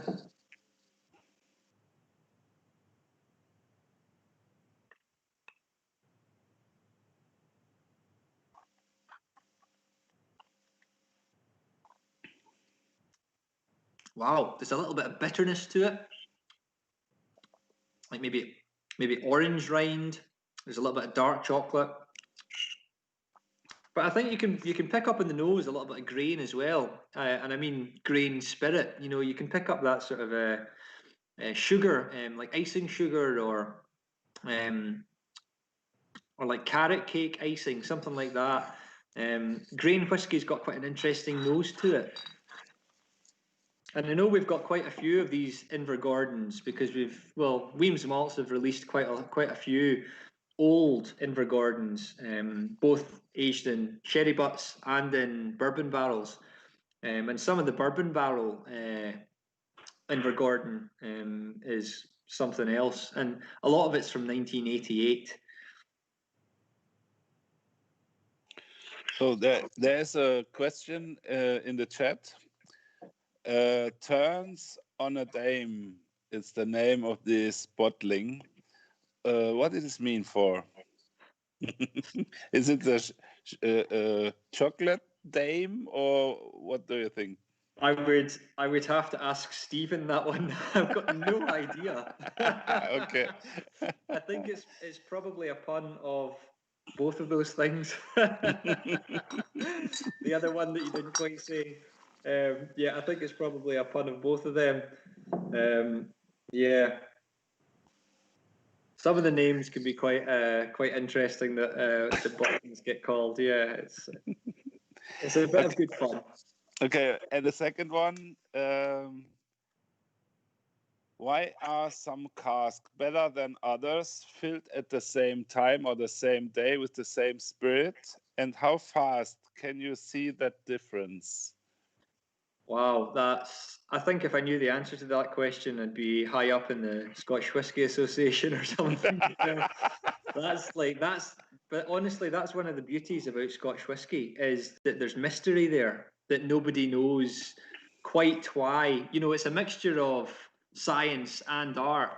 And I'm coming from a science background from university, having studied chemistry and biochemistry and what yeast produces, and how you get that into fractions and distillation. But still, we don't know everything. I think the joy about it is you put it into a cask and you don't know how it's going to turn out. And like your questioner has pointed out, you can fill 2 casks from the same shipment of casks, seemingly had the same history. You put the same new make spirit in, and you're going to get 2 slightly different products out of it. Quite often for blenders, it's a case of trying to blend out those differences and come out with something that you can go forward with a brand that is consistent. But it's fantastic to have the joy of seeing a single cask now and again, and to kind of celebrate it, I think. And that's what I know Weems Malts tries to do with the really exceptional stuff that we come across, is put it out as single casks and just enjoy it, straight as straight from the cask, pretty much as it should be. And I know for the Kingsbarns single cask there, that's really quite a nice example there as well.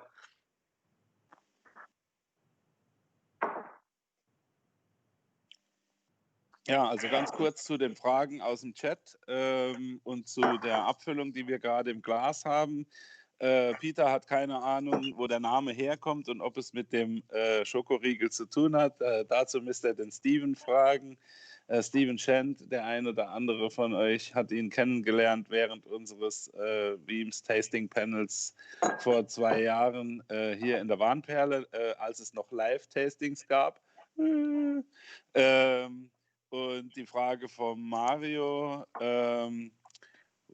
woran man merkt oder wie es dazu kommt, dass 2 am gleichen Tag gefüllte Fässer sich so unterschiedlich entwickeln und wann man das oder wie frühzeitig man das erkennt. Genau das ist, sagt der Peter, das Spannende, was nach all den Jahrhunderten Whiskyproduktion in Schottland noch niemand so ganz genau weiß. Was man weiß, ist, dass es so gut wie keine 2 gleichen Fässer gibt und deshalb eben sich jedes Fass anders entwickelt. Warum das genau passiert, das ist biochemisch nicht so ganz erforscht, aber das liegt daran, dass eben ein Fass aus Holz ist und deshalb ein lebendes Produkt war und auch in Schottland als Fass immer noch als lebendes Individuum oder als lebende Einheit bezeichnet wird, zusammen mit eben dem eingelagerten Whisky und deshalb eben man sagt, okay, ein Lebewesen ist einzigartig und es wird eben keine 2 Fässer geben, die den gleichen Whisky herausgeben oder produzieren, wenn man so will. Zu der Abfüllung, die ihr jetzt im Glas habt oder die wir alle im Glas haben, ist ein 31 Jahre alter Invergordon, also ein Grain Whisky aus einer der großen Destillerien in Schottland. Ich meine eben gehört zu haben, dass die etwa 15 Millionen Liter Rohalkohol produzieren im Jahr. Ist also eine ganz andere Hausnummer als eben Kingsbarns Distillery. Die Abfüllung kommt aus einem Sherry Butt und hat 53,7 Volumenprozent Original Fassstärke, unfiltriert und ungefärbt, ergab dieses Fass nach 31 Jahren noch 493 Flaschen.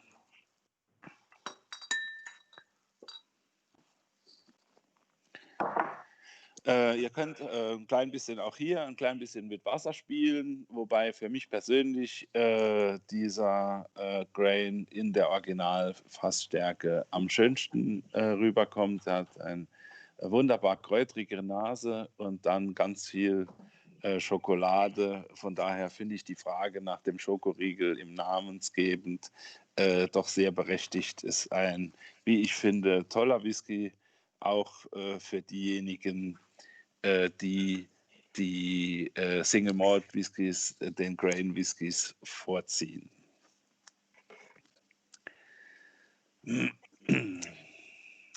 Yeah, it's got quite a nice colour to it, this Invergordon, I think. It's not ridiculously dark, but it's got a lovely hue to it. I'm not sure whether it's European oak, incidentally, or whether it's American oak. I'm not too sure. Would you want to take a wee guess for that? What do you think? I think it could be American oak, because I know from different bodegas in Spain that for the Sistema Solera they use only American oak, because the European oak is too strong for the wines, and I think that was American oak. So, in my opinion, I think. Yeah. It's got a kind of dryness to it as well, doesn't it? And the finish, slightly drying. Yeah. Dry chocolate, cacao.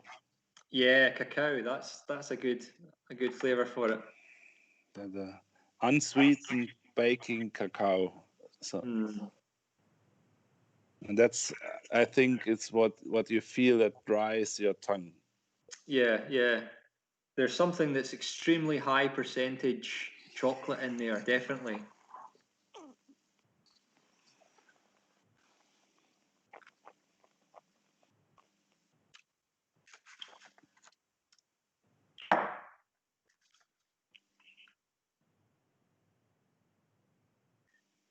And I think it's interesting to have some old grain sometimes, because it's just another sort of delight in the Scotch whisky flavour wheel. You know, the amount of variety you get out of Scotch whisky is amazing.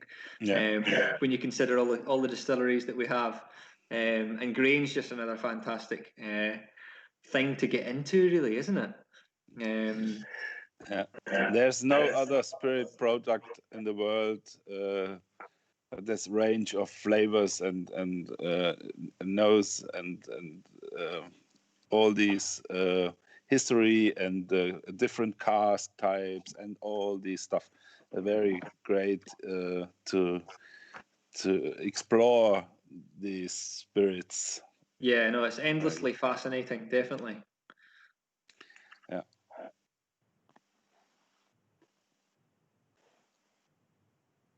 Well, I hope everyone's enjoying this this old grain. Yeah, very good.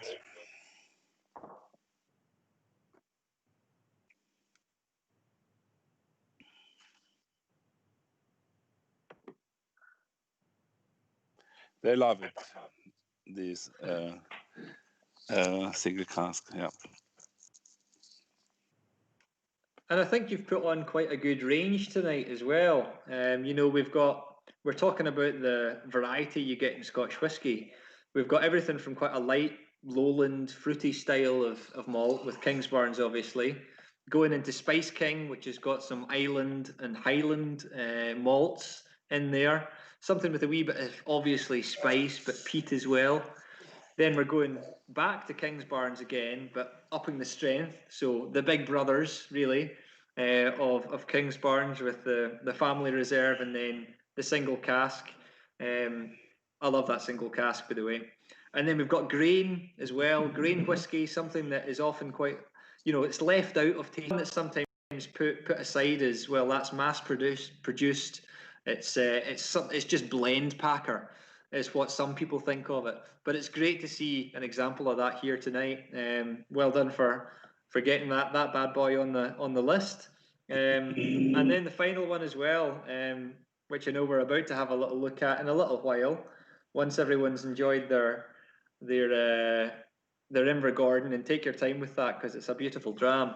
But I know we're going to finish up with something that's got a little bit more of a punch to it, some peat chimney. So, no, I would say bravo for managing to get the pretty much the full scope of the flavour wheel there in all these drams tonight. Yeah. Very good choice, Dirk. He sent. Dirk sent me the lineup, and he has chosen the drums for tonight, and that was a really good job. Yeah, well done, Dirk.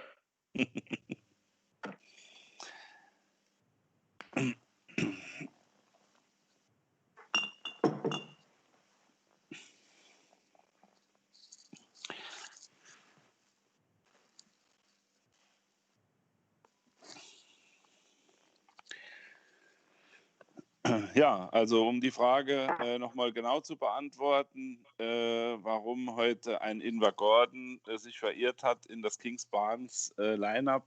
Natürlich gehört der zu Weems Malts, ist eine Einzelfassfüllung aus den Beständen von Weems Malts. Ich habe zwischendurch mal den Peter noch gefragt, ob er die Destillerie leitet und gleichzeitig für Weems Malts im Tasting Panel tätig ist, um dort die Einzelfassfüllungen mit auszusuchen. Sein Job ist quasi die Destillerie. Es gibt andere, die diese Sachen aussuchen. Die Fässer liegen auch nicht bei Kingsbarns Distillery, ein paar Meilen außerhalb das Lagerhaus, und ein Teil der Weems Fässer liegen auch dort, aber der Großteil liegt über Schottland verteilt. Und es ist immer wieder der Horror für die Leute, die eben den Lagerbestand managen, quasi herauszufinden, wo genau die Fässer liegen, in der 8. Reihe ganz hinten, ganz links unten. Um dann irgendwann ein Sample ziehen zu können für das Tasting Panel, um dann zu entscheiden, ja, das Fass ist so weit, dass es abgefüllt werden kann, oder eben es muss noch ein bisschen liegen bleiben. Für die von euch, die den Stephen Shand kennengelernt haben bei dem Tasting Panel hier bei uns, das ist einer der Mitverantwortlichen bei der Auswahl der Fässer und auch der Masterblender quasi für Weems Malts, der dann eben die Blended Malts zusammensetzt, im Falle von Spice King, The Hive und Pete Chimney, oder eben auch dann mitentscheidet, welches der Einzelfässer jetzt gefüllt wird. Kommen wir zum Abschluss unseres Tasting abends quasi zurück zu den Blended Malts von Weems. Wir beenden quasi den Tasting-Abend mit dem Pete Chimney. So let's come to the finish, Peter. Our last drum for tonight's tasting lineup. We finish with the Pete Chimney from Weems Malts. What informations do you have for us, depending this blended malt whiskey? And what a way to end it as well. A big, furious peat monster. Well, it's not that bad. It's not that bad. Pete Chimney, yeah. So this is in the core range of Weems malts. And again, it's a blended malt. So we've taken whiskies from across Scotland. And really, the art of blending is taking the palette of flavor that you have from all of these different distilleries, adding them together in a very careful way, and making sure that you're balancing these whiskies together. But when you balance them together, you're trying to achieve more than the sum of its parts. So you're trying to make something that's got a little bit of balance to it, interest, style to it as well. And I think we've certainly got that in Pete Chimney. This is a fantastic dram for ending a whiskey tasting. It's got a lovely chunk of peat to it, as the name would suggest, but it's lovely, and it's got some citrus notes in there as well. I mean, there's actually there's Speyside, Highland, and there's Islay malts in there as well. I think the proportion of Islay malt in that as the kind of the signature malt, the one that's really given us a wee bit of well, quite a lot of that smoke element, tarry ropes, you know, seaweed, even that sort of element. The proportion there's 34% Islay malt. It's quite surprising, isn't it, when you have a nose of this and you see that it's, you know, only 34% of extremely, you know, heavily peated Islay malt. It's got citrus notes in there as well. Now, I'm not sure whether that's coming from the base malts of a range of Speyside distilleries, but The thing about it is that you've got some complexity there. You've got some balance there. You know, one flavour isn't trying to overtake the other too much. I know there's smoke in there, but there's a sweetness to it as well, which is it's quite intriguing in the nose. Let's have a little dram of it. So, Slan, here's to a fantastic wee tasting. Slange.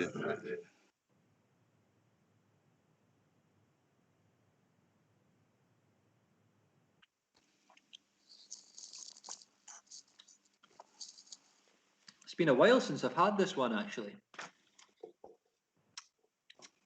But you pick up the citrus, don't you? I even pick up a little bit of lemon, kind of lemony sort of flavour to it. And then smoke making a resurgence as well, which is quite interesting. Yeah, it's a mixture of kind of smoke and citrus, like lemon, maybe a wee bit of orange in there as well. What you picking up? Orange zest. Yeah. It'd be great with a pudding, wouldn't it? If you had like a sticky toffee pudding or something like that. Like this is the thing that you'd want to have with it.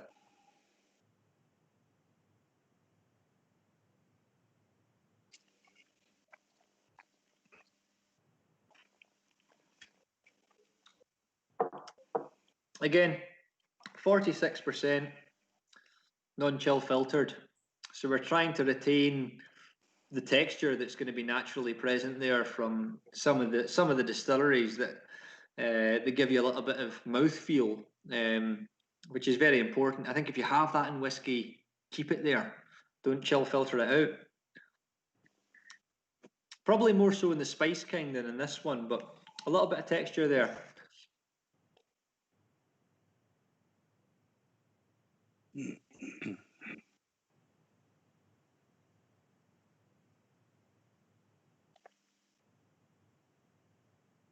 Try it with a wee touch of water as well.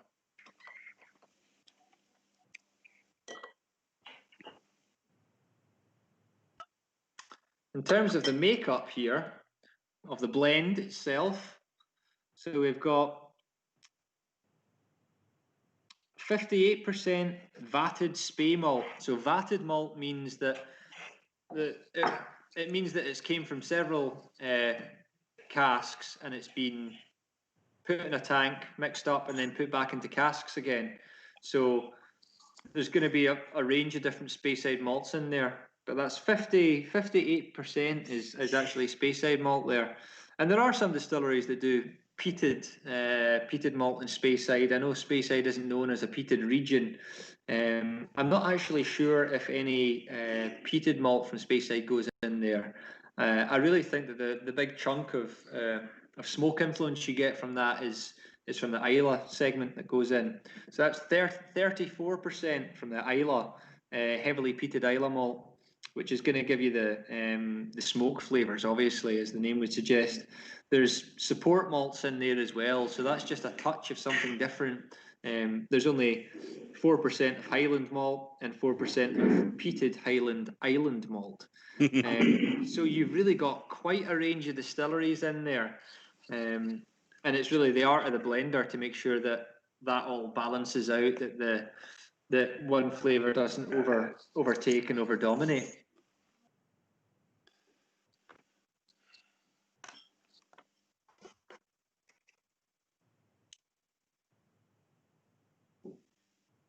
We're going to have to find out from folk what's the favourite of the night as well, of course. Be interesting to see what people prefer. What's the favourite one? Okay, yeah. There's a question from the chat. Is the peat from Kalila, or do you have no idea which Isla distillery is involved? Sometimes I pick Stephen's brain and find out what distilleries have gone into what, but I don't honestly know for this one. I'm not sure which distilleries. No problem. Yeah, you can sometimes find out from them what distilleries go in where, but this one I'm genuinely not sure. It's got some of the sweetness of Kulila.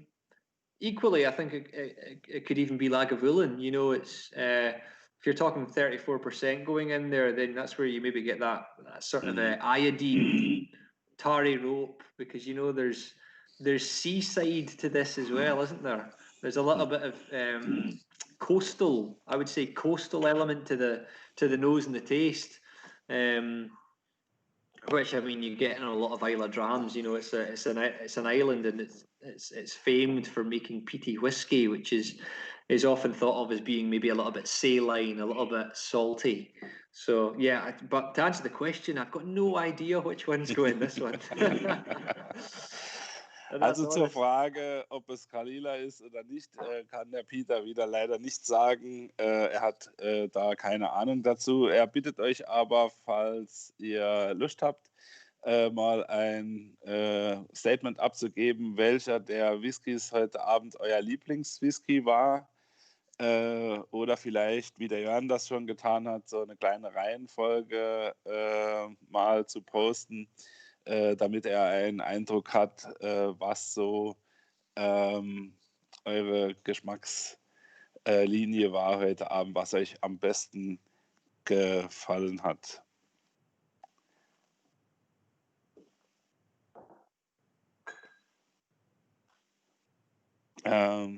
The number 5, the single cask bourbon from Kingsbarns is named as the best whiskey in the lineup. Sonia says number 4, the Family Reserve. So.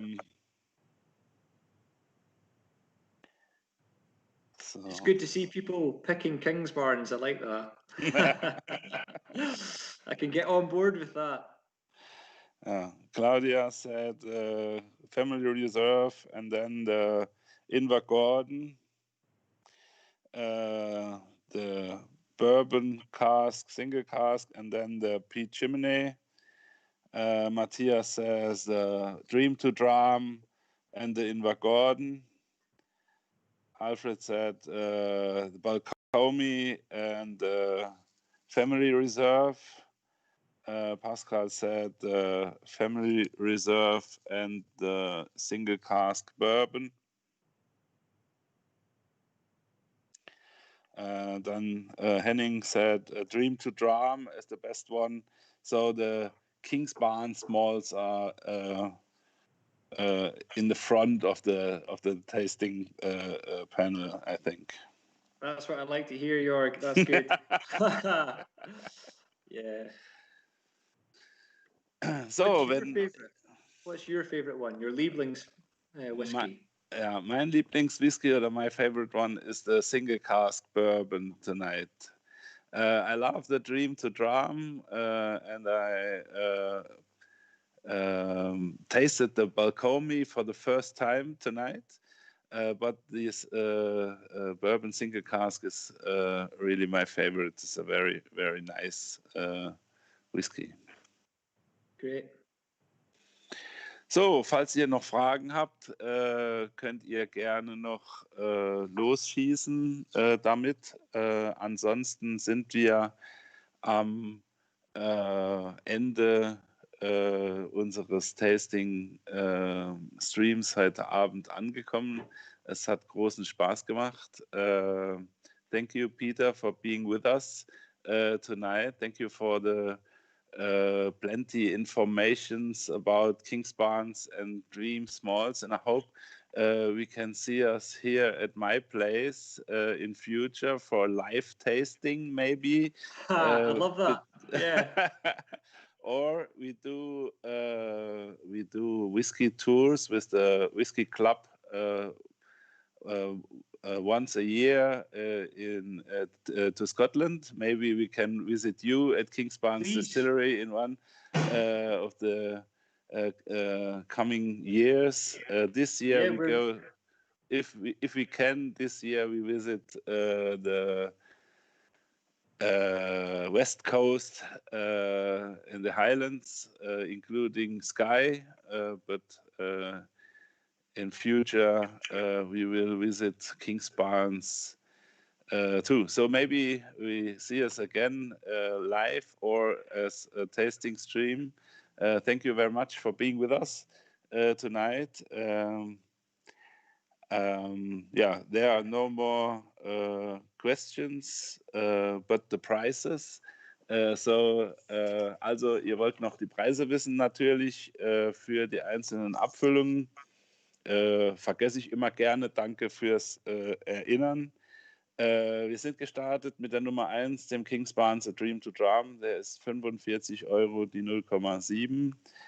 Dann der Balcomi 47,50 €, die 0,7. Der Spice King 36 €, die 0,7. Die Family Reserve aus 2020 Edition ist 55 €, die 0,7 mit 59,2 Volumenprozent Fassstärke. Das Bourbon Barrel 747 ist mit 61,9 Volumenprozent bei 79 €, die 0,7. Ein kleiner Hinweis sei gestattet, davon gibt es nur noch 5 Flaschen hier bei mir im Shop. Ich kann da leider nichts mehr nachbestellen. Der Weems Invergordon, 31 Jahre alt, liegt bei 135 €, die 0,7 Liter. Und der Pete Chimney wieder wie der Spice King bei 36 € pro 0,7 Liter. Die Wiederholungstäterinnen und Wiederholungstäter unserer Tasting-Streams wissen, wie es geht. Wenn ihr Interesse habt an einer der Flaschen, bitte schickt eine WhatsApp an die Handynummer auf eurem Tasting-Mat oder eine E-Mail, und ich werde, sollte es Nachschubprobleme geben, eben nach dem zeitlichen Eingang jedem eine Nachricht schicken, ob die Flasche verfügbar ist oder nicht. Heute haben wir außer dem Single Cask Bourbon keine Limited Editions, von daher haben wir kein Problem, die Flaschen innerhalb kürzester Zeit zu liefern.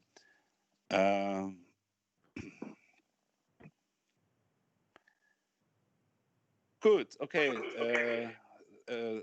We are at the end of our tasting stream tonight. So thank you again, Peter, for being with us tonight, and hope we will see us in future at Kingsbarns Distillery or here in Germany at our place to have another tasting. Thanks a lot for having me. I've really enjoyed it. It's been great to be on. I'm delighted that everyone's enjoyed it tonight as well. We've had some really good questions, and thanks to Dirk for putting on a great lineup of drams as well. And come and see us as soon as you can. This is to everyone. We're looking forward to showing people our distillery. We're very proud of what we're doing, so we want to show people what we're doing here. So as soon as we can, let's get back to visiting some distilleries. Yeah, I hope we can in the next future. Okay, dann zu sagen, kommt gut nach Hause, ist ja in diesen Zeiten der falsche Satz. Ihr seid ja hoffentlich alle zu Hause, ganz gemütlich auf eurer Couch, in eurem Sessel, in eurem Whiskyzimmer. Es hat mich sehr gefreut, dass ihr dabei wart heute Abend. Der Peter hat uns jede Menge Infos gegeben aus der Distillerie. Und ich würde mich sehr freuen, euch bei einem der nächsten Tasting-Streams wiederzusehen oder wenn wir dann gegen Sommer dürfen, auch in einem unserer Live-Tastings hier vor Ort. Unser nächster Gast wird der Ewald Stromer sein, Markenbotschafter für Bruichledi in Deutschland am Donnerstag, den 18. Februar im Livestream oder eben nachher als Videoaufzeichnung. Die Infos dazu folgen die Tage. Ich warte jeden Tag darauf, dass ein Line-Up kommt und deshalb auch eine Kalkulation möglich ist. Vielen Dank fürs Dabeisein und bis zum nächsten Mal.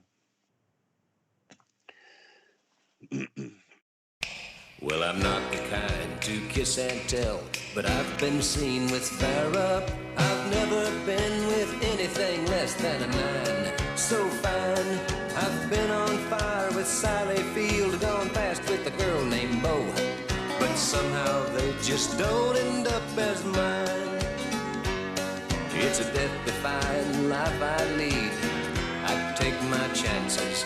I die for living in the movies and TV. But the hardest thing I ever do is watch my leading ladies kiss some other guy while I'm bandaging my knee. I might fall from a tall building, I might roll a brand new car, 'cause I'm the unknown stuntman that made Redford such a star.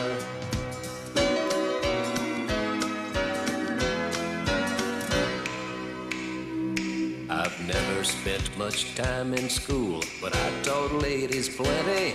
It's true, I hire my body out for pay. Hey, hey, I've gotten burned over Cheryl Teagues, blown up for Raquel Welch. But when I wind up in the hay, it's only hay. Hey, hey, I might jump an open drawbridge or Tarzan from a vine, 'cause I'm the unknown stuntman that makes Eastwood look so fine.